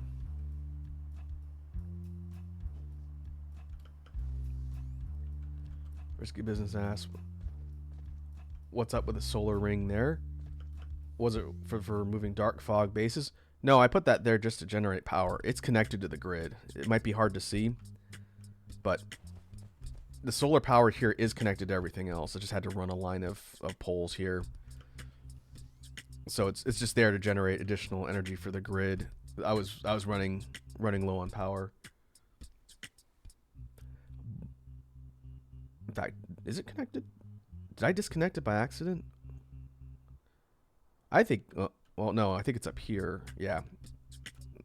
A little redundant. It goes up this way, connects, and goes here. So it is connected. Hey, follow from the Heck Dog. Thanks for the follow, the Heck Dog.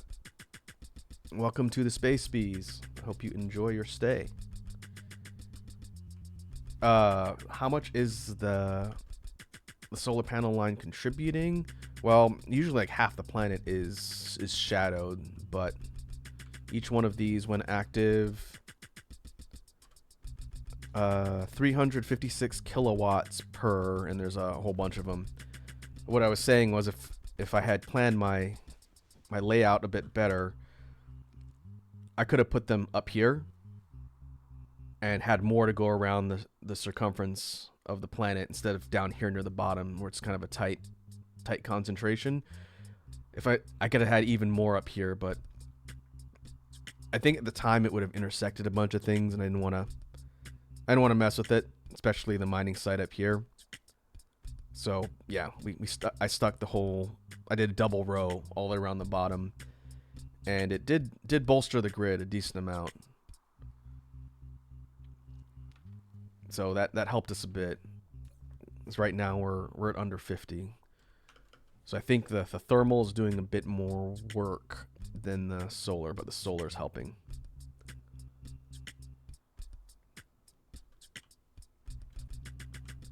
Okay. Power seems to be okay for the moment.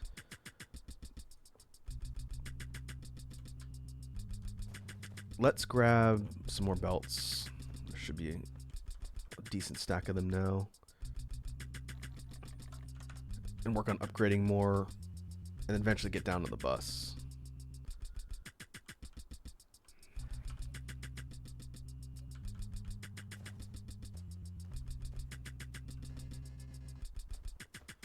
We did all these.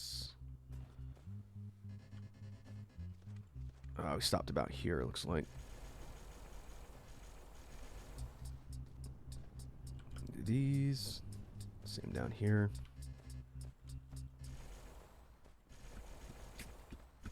These facilities that are running stuff to the bus. Now, I think we can just start systematically doing everything connected. $2,000. Let's see how much $2,000 gets us. So we're gonna just go systematically.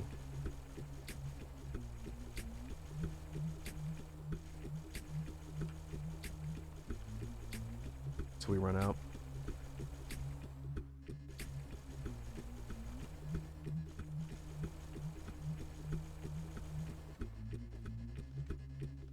We out?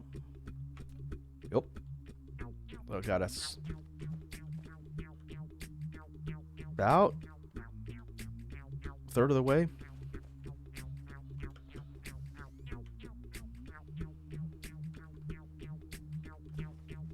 right away you can see stuff speeding along a little bit faster, which is the whole point of doing that.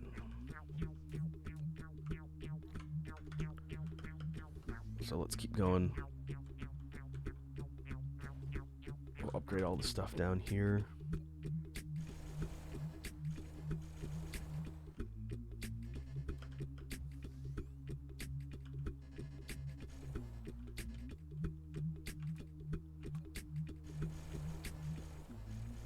Likewise, just systematically dump everything belt-wise that we've got, and then we're out again.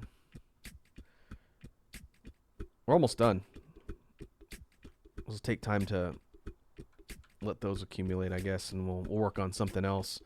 And then we got to do the research labs down here. This is probably one of the more important spots that we need those level 2s.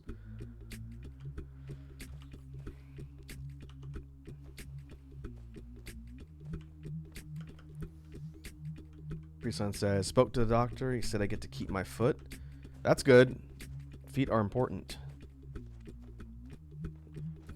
Hopefully they can help you get it sorted so it's no longer giving you constant pain and you'll feel better.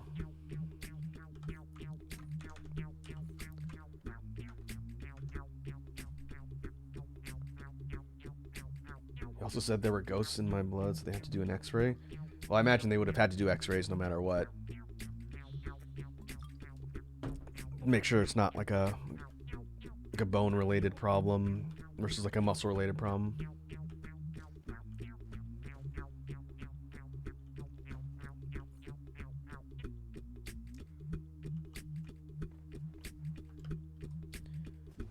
Okay, let's take a look at our tech tree and figure out what we're doing next. We've got to start progressing forward. And how we're doing. Oh, I know what we can do. Let's get logistics. Figure out where I left off on my. Here we go. We need logistics bot, a distributor, that's what it's called. So to that end, we need to get a processor set up, which processors are such a bottleneck. They're always such a bottleneck for me. Where for processors we need the microcrystalline components. That's right. So we need silicon and copper. So the best way I've seen to deal with this, because these aren't used for a ton. They're used for the spray coaters, which we need for proliferation. But the main thing is processors. They're also used for the towers. Whoop.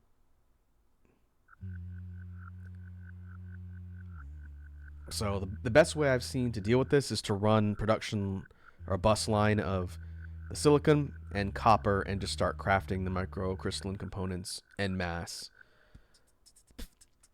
The question is there a spot we can do that and still have it run to the bus? Because I had the exact same problem in my other file. There was no space like above to run lines to do that. So I ended up doing it way down the bus line and then having it in storage and then trucking it back and forth until I had logistics drop it off for me. So this upper one's going to be processors. I need processors for a whole bunch of things. Or another thing that occurred to me, we could, since we were moving this way anyway, we could set another 4 rows, which again is going to depend on the geographical lines. It's going to let me do it. But we could set up another series of start points for the bus and then actually run production up here to do the microcrystalline components. That might be a better idea. And then add them to the bus here. So they're going to be further down, but we're already doing all of our assembly out this way anyway, so I guess that's probably the best way to do it. So how do I want to align this so that it's matched up? We want start point here.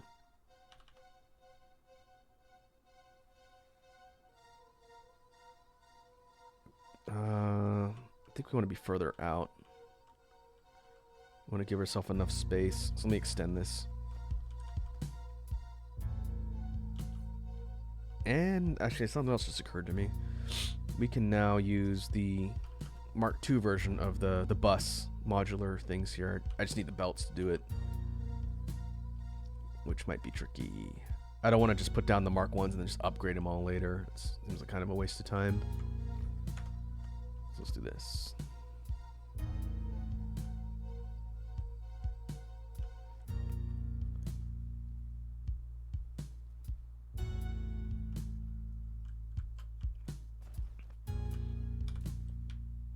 So we go here.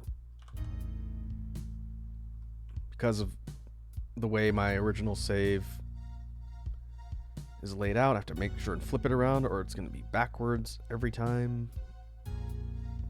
What's it colliding with?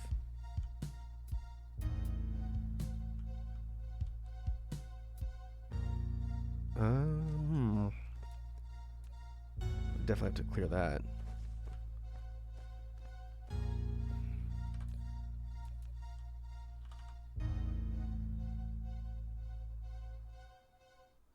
Why is it saying collide with another object?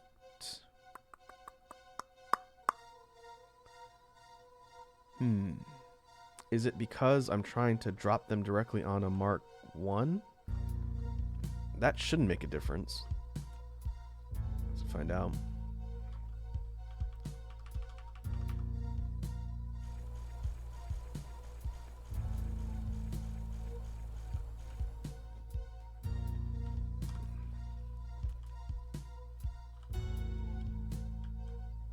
Yep.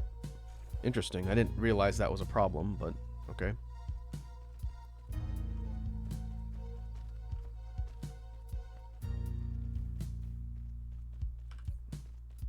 Alright, so this one I'm going to have to manually upgrade because this is the start of the bus. That's fine.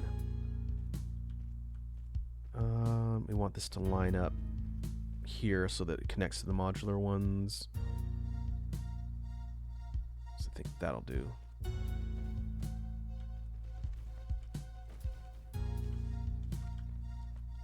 And then to test. Oh. Of course, after I take all the Mark 1s out, I need them just for that starter point.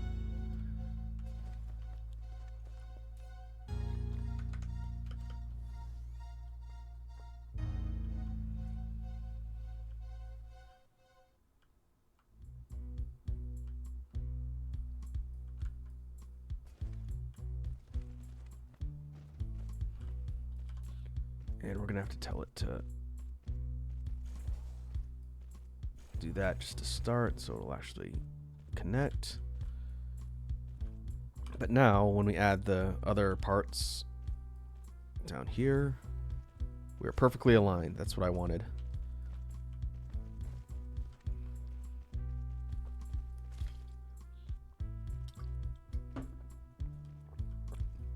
So I think what I'll do, I'll need to extend out the lines for everything so we're in line, as it were. But I think what I'll do is run the processor lines north and craft everything up here and then drop it down in the bus line. We'll put it here on this one.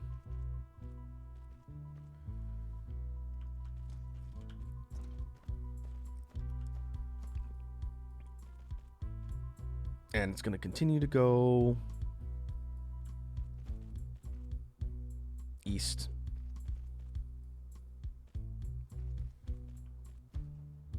Once we get beyond where all of the red science is being produced, we'll have more room below. But now we can go in either direction since there's a lot of unclaimed space. If you look at the map, going this way, there's a lot of unclaimed space. Everything is densely clustered right around here. We move further to the east, it opens up a lot. So that's handy at least.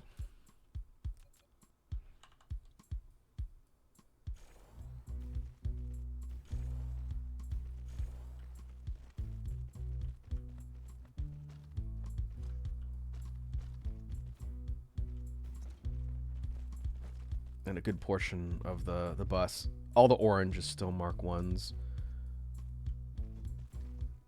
We'll systematically do that. And first, we need to grab silicon and copper. So I'm going to probably do it from this node. We're going to run directly north.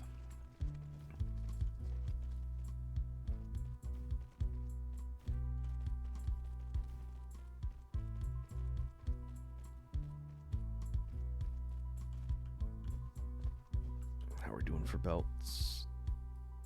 I think we have enough. Actually, I don't know. It might be close. What I really need is the Mark II assemblers. We're a ways off from that. Those are... Where are they?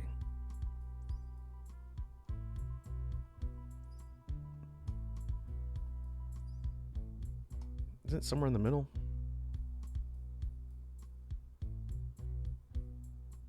Oh, here, high-speed assembly. We can unlock it now, but we need graphene and processors for it, which is annoying.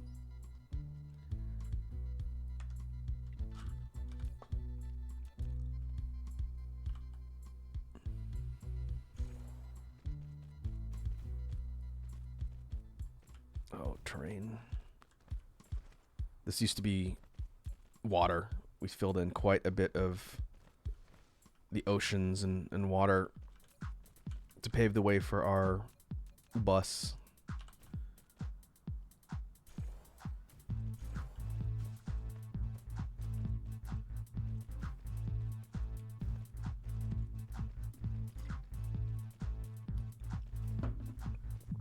Okay, let's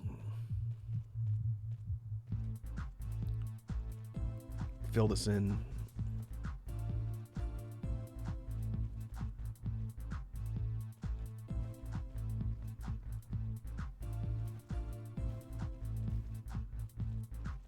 Now we can run the lines directly up. We'll do it from this side. So we need copper, silicon for the microcrystalline components. So we'll do the lower one first. This is silicon, right? I guess no, silicon's up here. I get this and glass confused because they're kind of close in shade. Glass is a bit lighter. I have done that before where I've gotten the colors mixed up and had to redo my lines, which is embarrassing.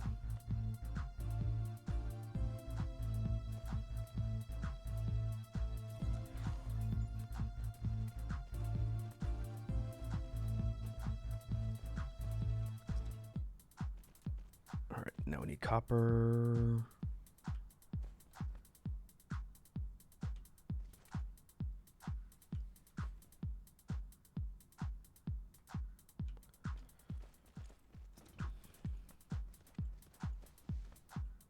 We have the same problem with the converging geographical lines. It drives me kind of nuts, but it is what it is. We had to build here, but it'll be fine. So I'm actually going to run this. We're going to run horizontally so we don't run into that problem with the converging lines, which means we need to get this out of the way.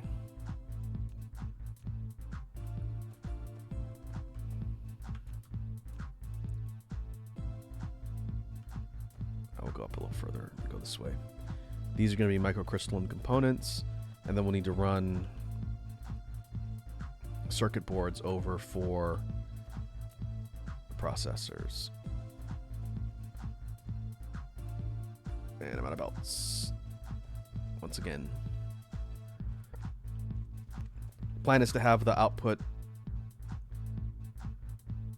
truck along here. We'll do I guess I'll try and do nine assemblers. Run over here, and then drop them on the bus here. Risky Business says, man, you establish 30 megawatts of power and suddenly the dark fog is ready to beat your ass. I guess that's one of the downsides to running with the high levels of resources that get your power grid up and running early on, since the dark fog aggro is tied to your power generation. So if you do that at a high enough level early on, they're going to hit you. And hopefully you can defend yourself. That means you're looking at a pretty accelerated curve of enemy aggro potentially. It's challenge mode.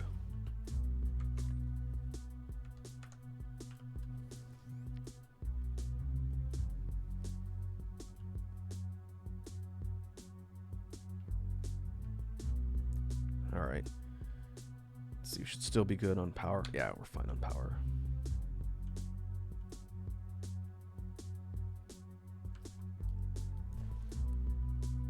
Yeah, you have to deal with them eventually. Like you could try and fly under the radar, but eventually as your base grows, you're gonna attract their attention. So instead it becomes kind of an arms race.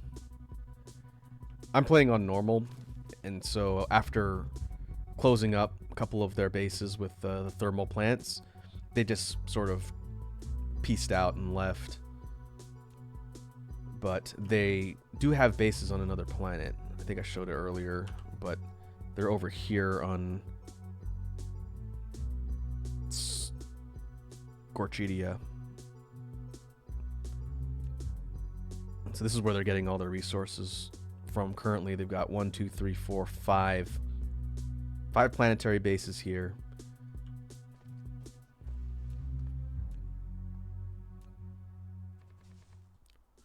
All right, so we want to drop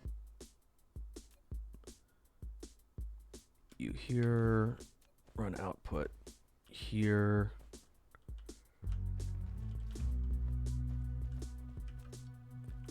Actually, no, we don't want this on the bus. This is the microcrystalline components. We want this to overflow, and then we're going to wrap around, and we want the processors going onto the bus. I almost forgot. Lava King says, in all caps, Raku, the Dino Prophet has received an epiphany. Is that so, Lava King? What is your epiphany? It better be related to dinosaurs.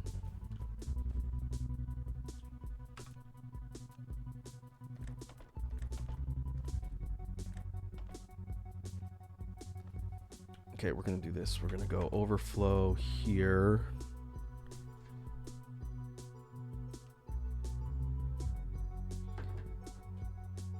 And we want, let's do 2 overflows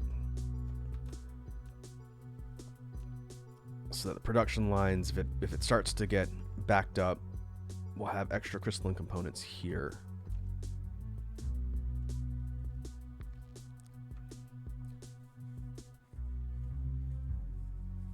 Lava King says, pour the milk in the bag, that way you don't need a cereal bowl. Are you talking about the bag that the cereal comes in? I feel like as long as you're willing to eat however much cereal is in the bag, that makes sense, yes. Otherwise, you have an abundance of cereal and milk.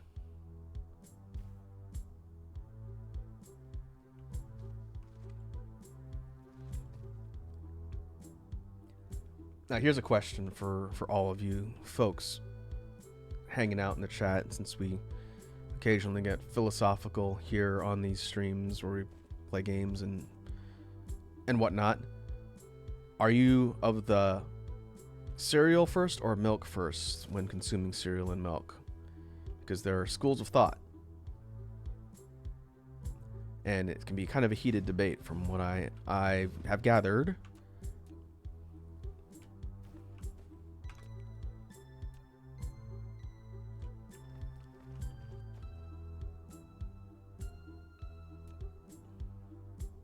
Risky Business says cereal is a soup. That's a whole nother debate.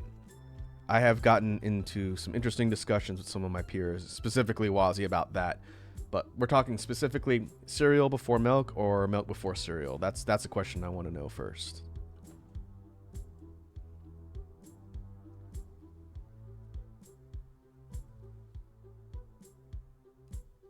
Lava King says,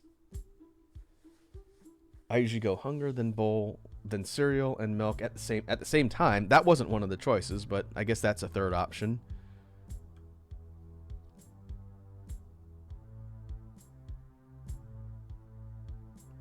Capri Sun says, like, when you're making cereal, I put cereal in, then the milk, so they don't get splashed. So you don't get splashed. I do cereal first and then milk, since depending on the volume of cereal, that determines how much milk you're going to need. If you do milk first, then you have to accommodate for the volume of milk with an equal amount of cereal. And I care more about how much cereal I'm eating versus how much milk I'm drinking. So I go cereal first, then milk. But I don't consume cereal and milk very often. In fact, it's been eons since I've done so. But this is something we've discussed before, like on Wazzy's channel, over with the team Toxicure crew. Uh-oh. We have exceeded. Yep. Okay.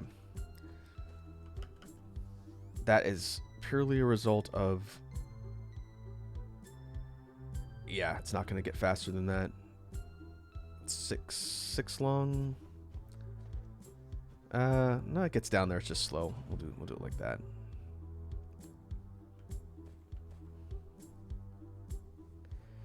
Lava King says, here's a classic one for you, Raku, that I got coworkers into, and that is a hot dog, a sandwich. We've also had that discussion on the Toxicure streams.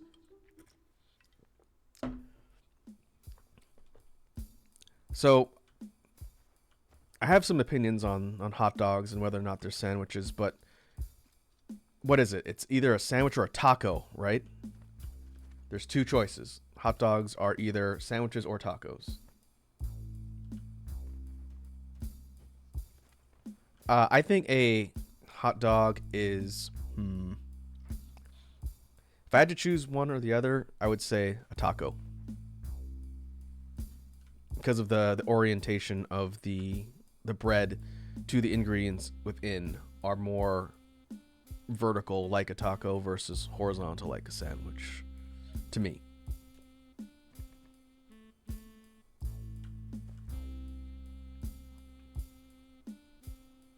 Oh, I see. Capri Sun's trying to find the coffin in Gallo Tower. Working on Vampire Survivors, huh? Grinding away. What a good game. Play Vampire Survivors. It's a global statement.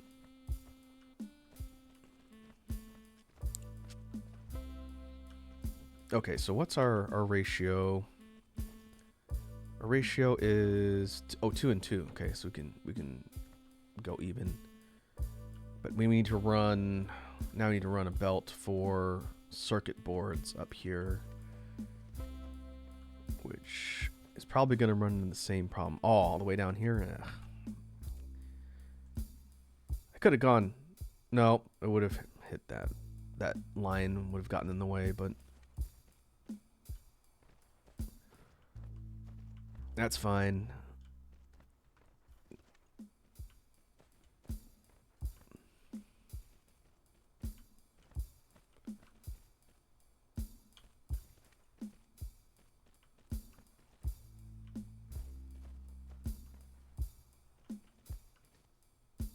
Oh, that might not have been the smartest idea. I could also run... I guess I can go over. It's fine. I could also run these up here, and we could do...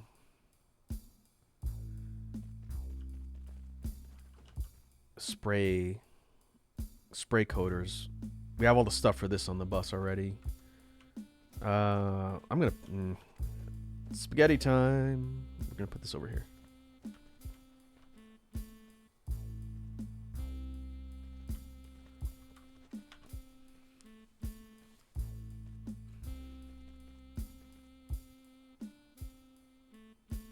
Lava King says, also calzones are sandwiches. With 2 clumps of rice. Nigiri is a sandwich. Calzone. Are calzone a sandwich? they're not layered. To me, sandwich implies layering of ingredients, like bread, ingredient, bread, right? A calzone is wrapped around and encapsulated. It's a pastry.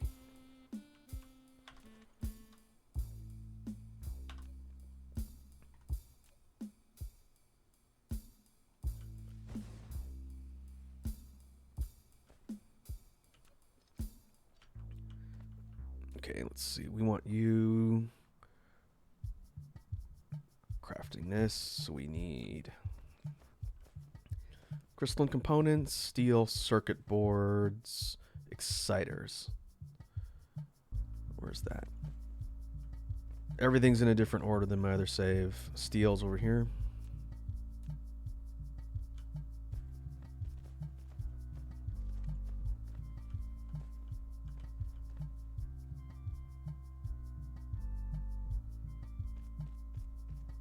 Will that reach? Can I feed that? Nope. I think that's gonna happen.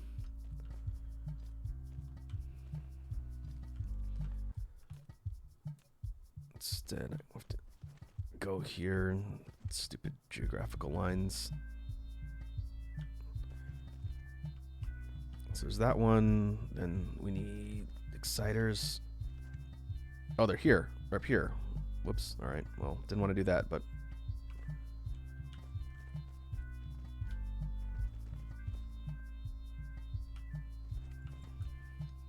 you run you all the way down here, parallel. And circuit boards way at the bottom. Sure, there's a rhyme or reason that people lay out their buses like in alphabetical order, descending or whatever, but I clearly didn't do that. That is far more foresight than I'm capable of having.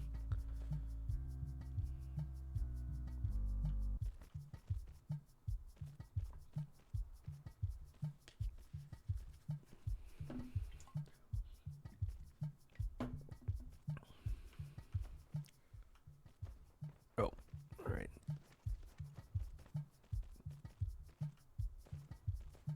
Run that down, and then we're gonna take the microcrystalline components and run them right alongside, and the output will be in a crate down here.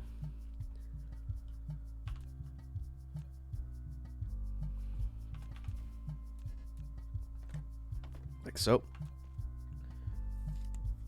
Oh, here's something I forget to do every single time people follow, and sometimes I'll shout my mods out for it. But for the new folks who stop by, since we had a handful of new folks join the channel, Discord, community Discord for the Space Bees. If you feel so inclined and want to hang out with a lot of chill folks like the ones you have seen on stream here today, feel free to join the Discord. I use it to post updates for the stuff I'm working on, links to my projects like music and whatnot. So for folks who are new, again, feel free to join the Discord and vibe with the rest of us. Okay.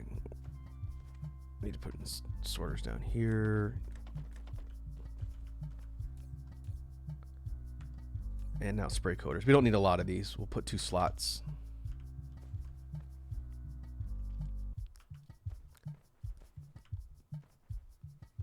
That should fill up relatively quickly, and then the majority of our microcrystalline components, they're going to go over here. So now we're going to do processors. So I think I said 6 assemblers doing processors to start, and we're going to run these all the way out, give ourselves some space. And then we're going to drop them on this level of the bus.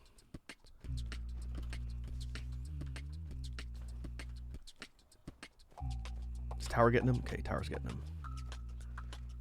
That logistics tower thing is such a handy new item.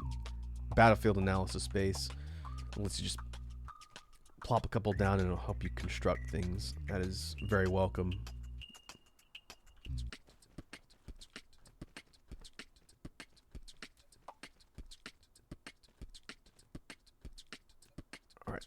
1, 2, 3.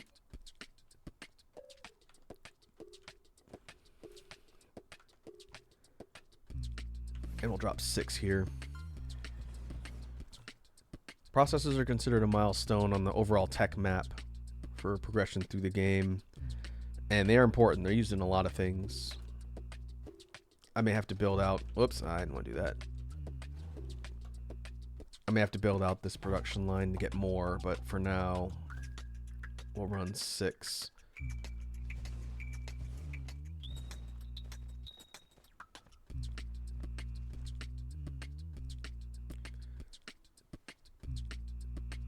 And we'll let these start to populate the bus.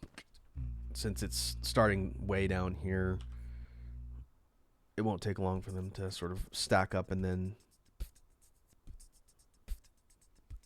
what they'll do is they'll overflow into the crates here, and we'll stack these up too, so I don't forget.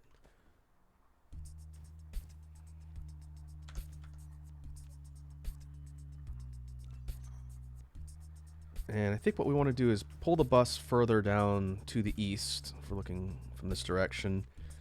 And I'm realizing now I'm going to need to get more foundation. 753k soil piles. That's fine. Eventually I'm going to need to go find a planet and just start bulldozing everything so I can get more soil piles for foundation, but for now it should be all right.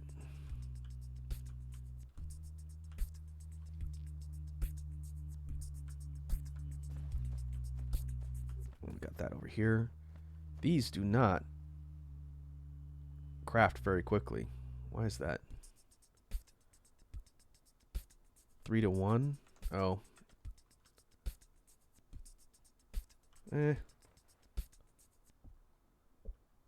It's the stone. That's okay. Eventually, when I get a Mark II, this will churn out these foundations faster.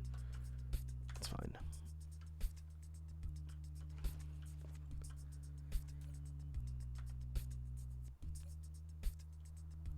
Let's see if we can drop off some of this other stuff that's cluttering up our inventory.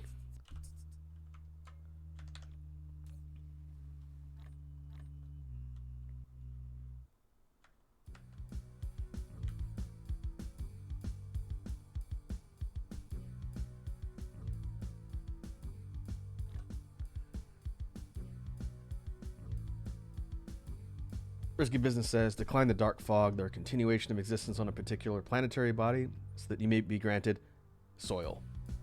Farm them for infinite soil. Do you get soil piles from the dark fog drops that happen when you destroy their forces? Or does it drop foundation? Or both? I haven't had an attack in a while because I drove them off my planet. So I'm kind of curious about how that works. If anything... Oh, they do drop soil. Okay. If anything, if you look at the map,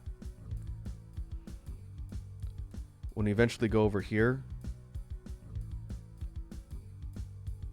Oh, that's its class. This one's just called Home System 1. That's no fun. Let's call this one Hot Zone. It's a volcanic planet.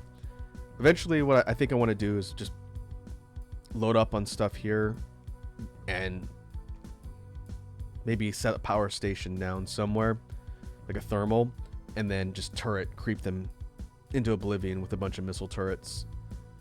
And I wonder if that's going to up the aggro level of the hive cluster here, because they seem content to not bug me on my planet, but maybe if I pick a fight with them, they'll start targeting me again.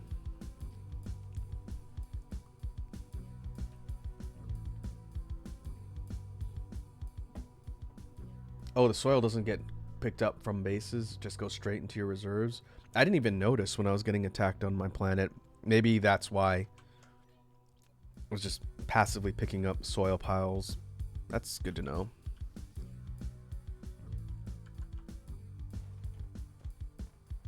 But there's a lot of forested areas in these unclaimed sections, so when we put down sections of the bus and go through. It'll get us soil piles from that as well.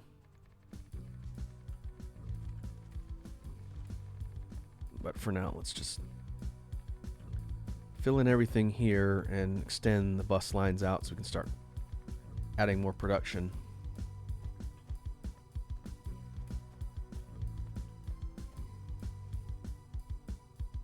Oh, I see Capri Sun hit the giant skull boss on that map. Nice. Okay, we hit our capacity there. Okay, let's extend the bus out a few more sections.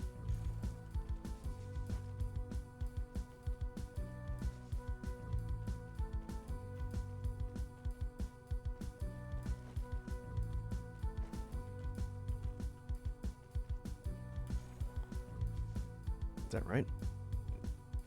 I should probably be a little bit more careful about how I do that so I don't shortchange my sections. Let's go top to bottom instead of side to side so I can see where the endpoints line up. It would be very embarrassing to drop them down, have to delete them, put them back. And we could put another... Oh. We'll grab some more of those. I want to put some more of them further out so we can build faster.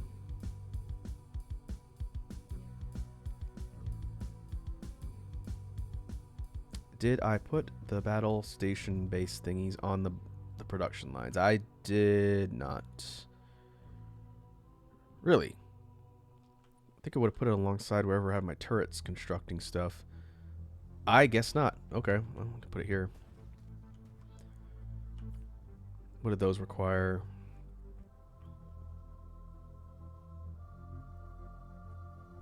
Oh, they require the microcrystalline components too. Okay. Maybe I should have put those on the bus.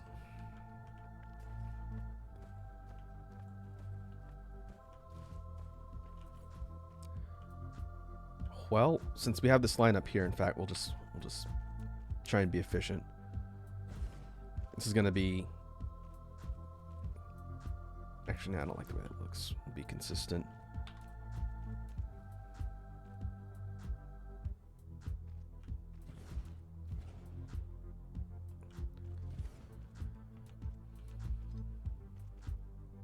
We're gonna run this over here, feed in from that side, and then everything else will come down from the main bus lines. So we want... Do I not have one for towers either? Okay, let me do this first and I'll go look. That's... Maybe not. I saw the crystal silicon or whatever down there. I thought that's where I put that. Okay, well, we're gonna need to do that here.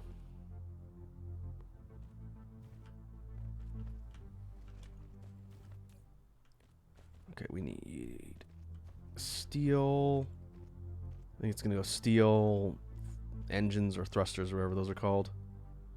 Engines and then circuit boards at the bottom again. Oh. We need more splitters. It's down here. Okay.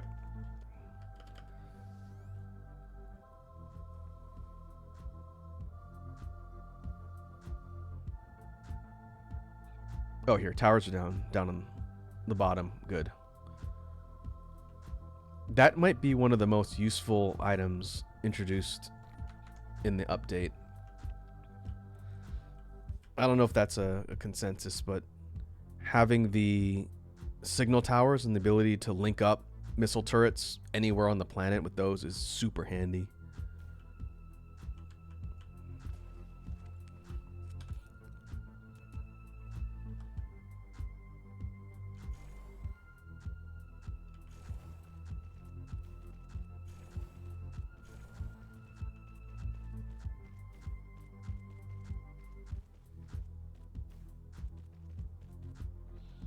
Freesun asks, what is that I'm chasing that keeps swapping to the other side of the map when I tried to get close? Don't know off the top of my head. Is it one of the Reapers?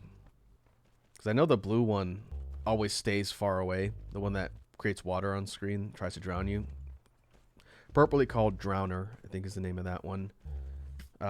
Otherwise, hard for me to tell without knowing exactly what you're looking at.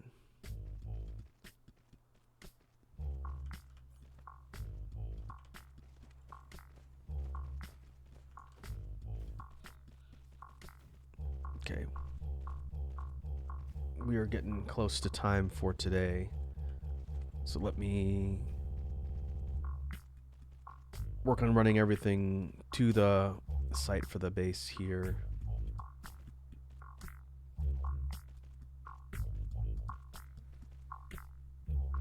Oh, I see. Capri Sun says, I haven't seen any water. I've just got a green arrow that keeps swapping positions. The green arrow is always going to point you towards special items that you want to get on the map.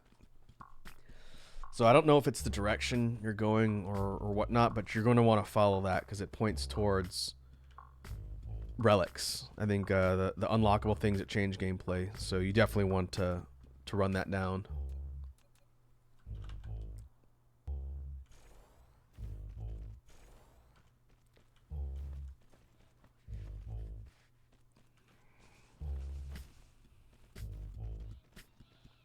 Okay. Let's help the drones along here.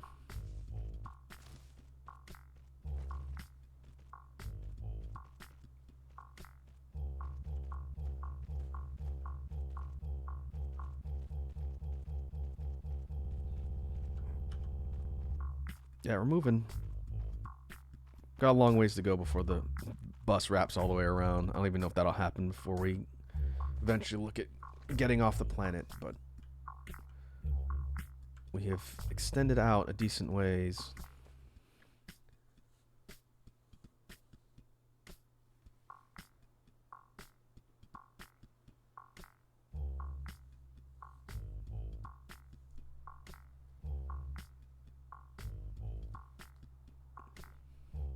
Brisson says, why does this relic keep moving unless it's on that aristocrat boss who flies and is almost certainly but not quite certain a vampire? Which map are you on? Are you still on Gallo Tower?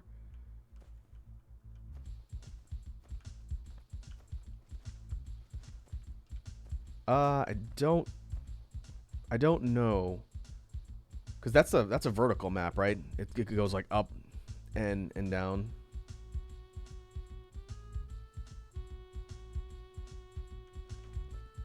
I don't know. I think you'll just have to keep chasing the boss.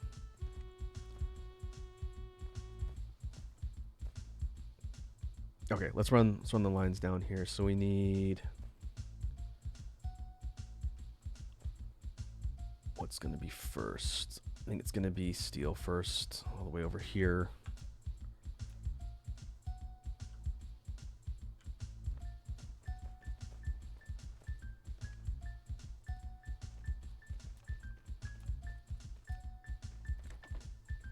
Steel, then engines. I think, where are my engines? Nope, engines are over here. Thinking my other save. Blah. That's annoying. And now we need circuit boards.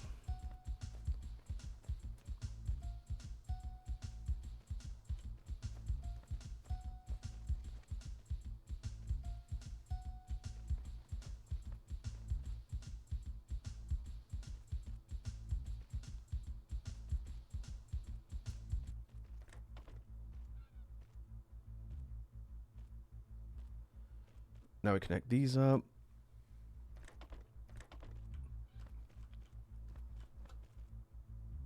Drop a chest for the outputs, and we'll do a couple slots for these. Those analysis bases are handy. We'll want to drop them around key points of interest all over our factory and base because they can also defend. You don't really need them at the moment, but you can outfit them with their own drones and they'll counterattack if things get close.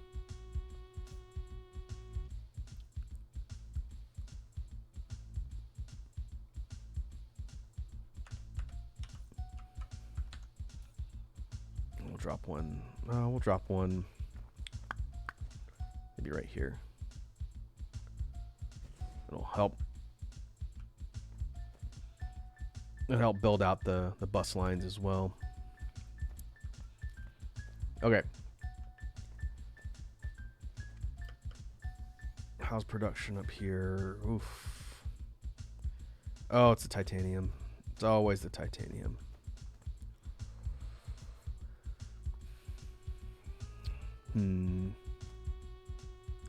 One thing I could do as a temporary measure. Let's see, how are we doing? Oh yeah, we don't have a lot of processors at all. Is I could throw in a couple dump chests for these and grab some of the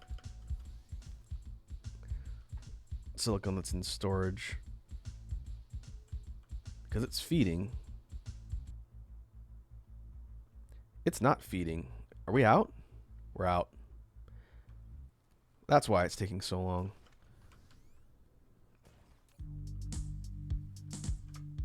So we need to take a bunch from our storage here and manually populate the line until we get the ability to do drones or bots. We'll have to do this every once in a while. Same with the titanium. We're just not actively using titanium at the moment.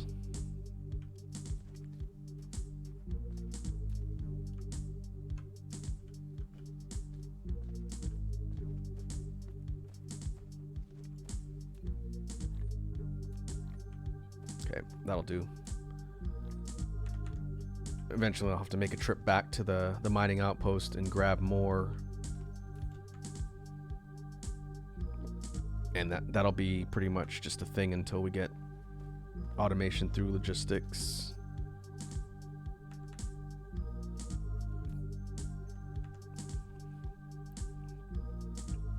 Okay.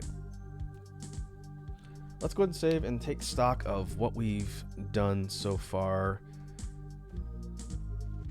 So the big deal for today was getting Mark II belts. In fact, let's run through and kind of try and upgrade some of these straggler sections of the bus for the sake of being thorough.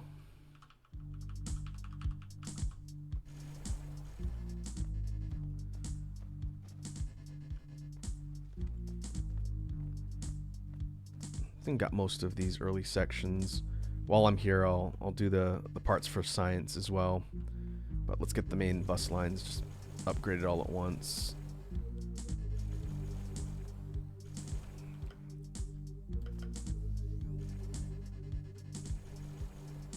There we go. Now we go down here. All this stuff for research.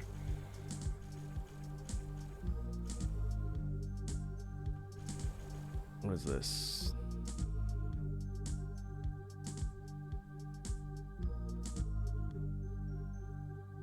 Oh, here. It's oil. Oil refining stuff.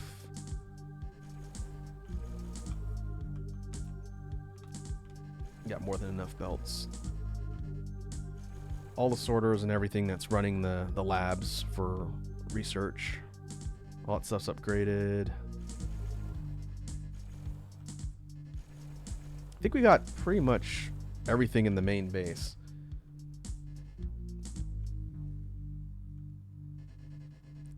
And I'll keep an eye out for more stuff that needs to be upgraded to Mark II, but that's pretty big. That's a significant milestone for the factory here.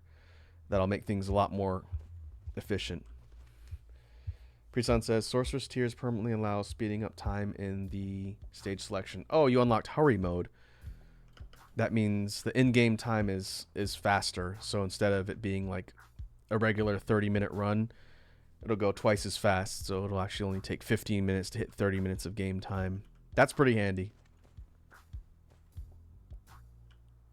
It means you can do runs faster and you can clear through stuff.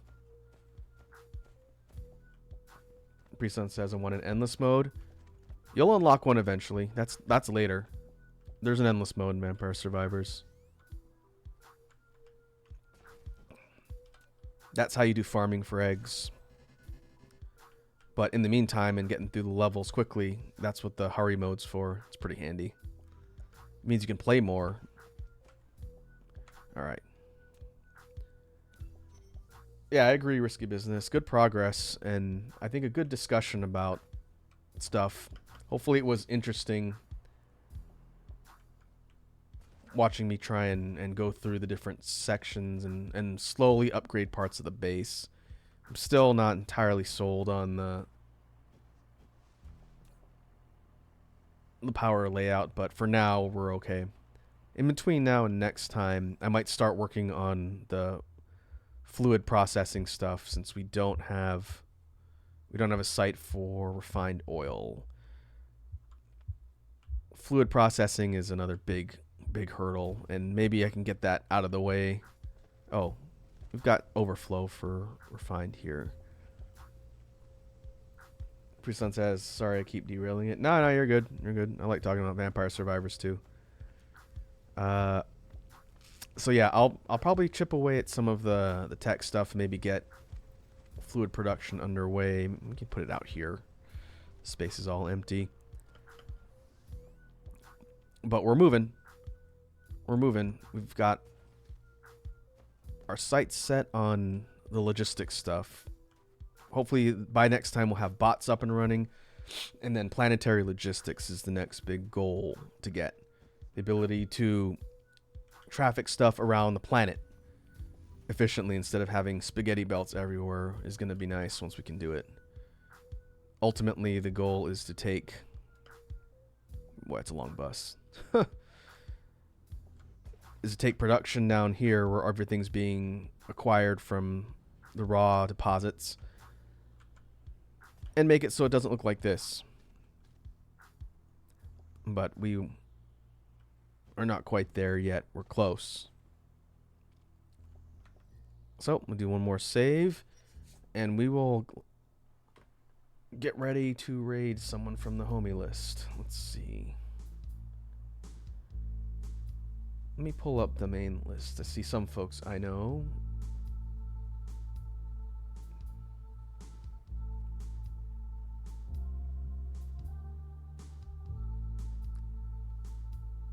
I see I Eat Dirt is online. They are playing Street Fighter 6. I think World Tour most likely, and I do like Street Fighter 6. We played that on the channel here before. It's a good time. So let's go raid I Eat Dirt. So let me go ahead and pause everything, and we will go to outro.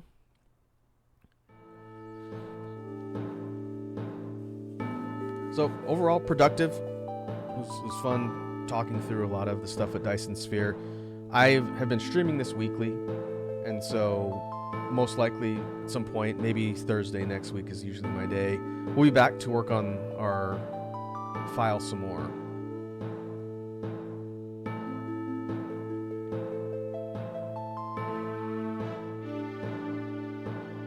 Oh, Capri Sun says, I'm assuming Lufia too.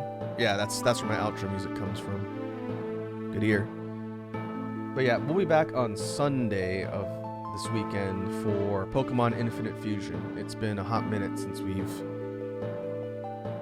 gone through and worked on making progress in Infinite Fusion. So that should be Sunday in the afternoon. I might start a little bit earlier than the announcement scheduled time. We'll see. But until then, hope you all have a good rest of your evening. Again, it's been fun. Now let's go see what's going on in Street Fighter 6 with I Eat Dirt.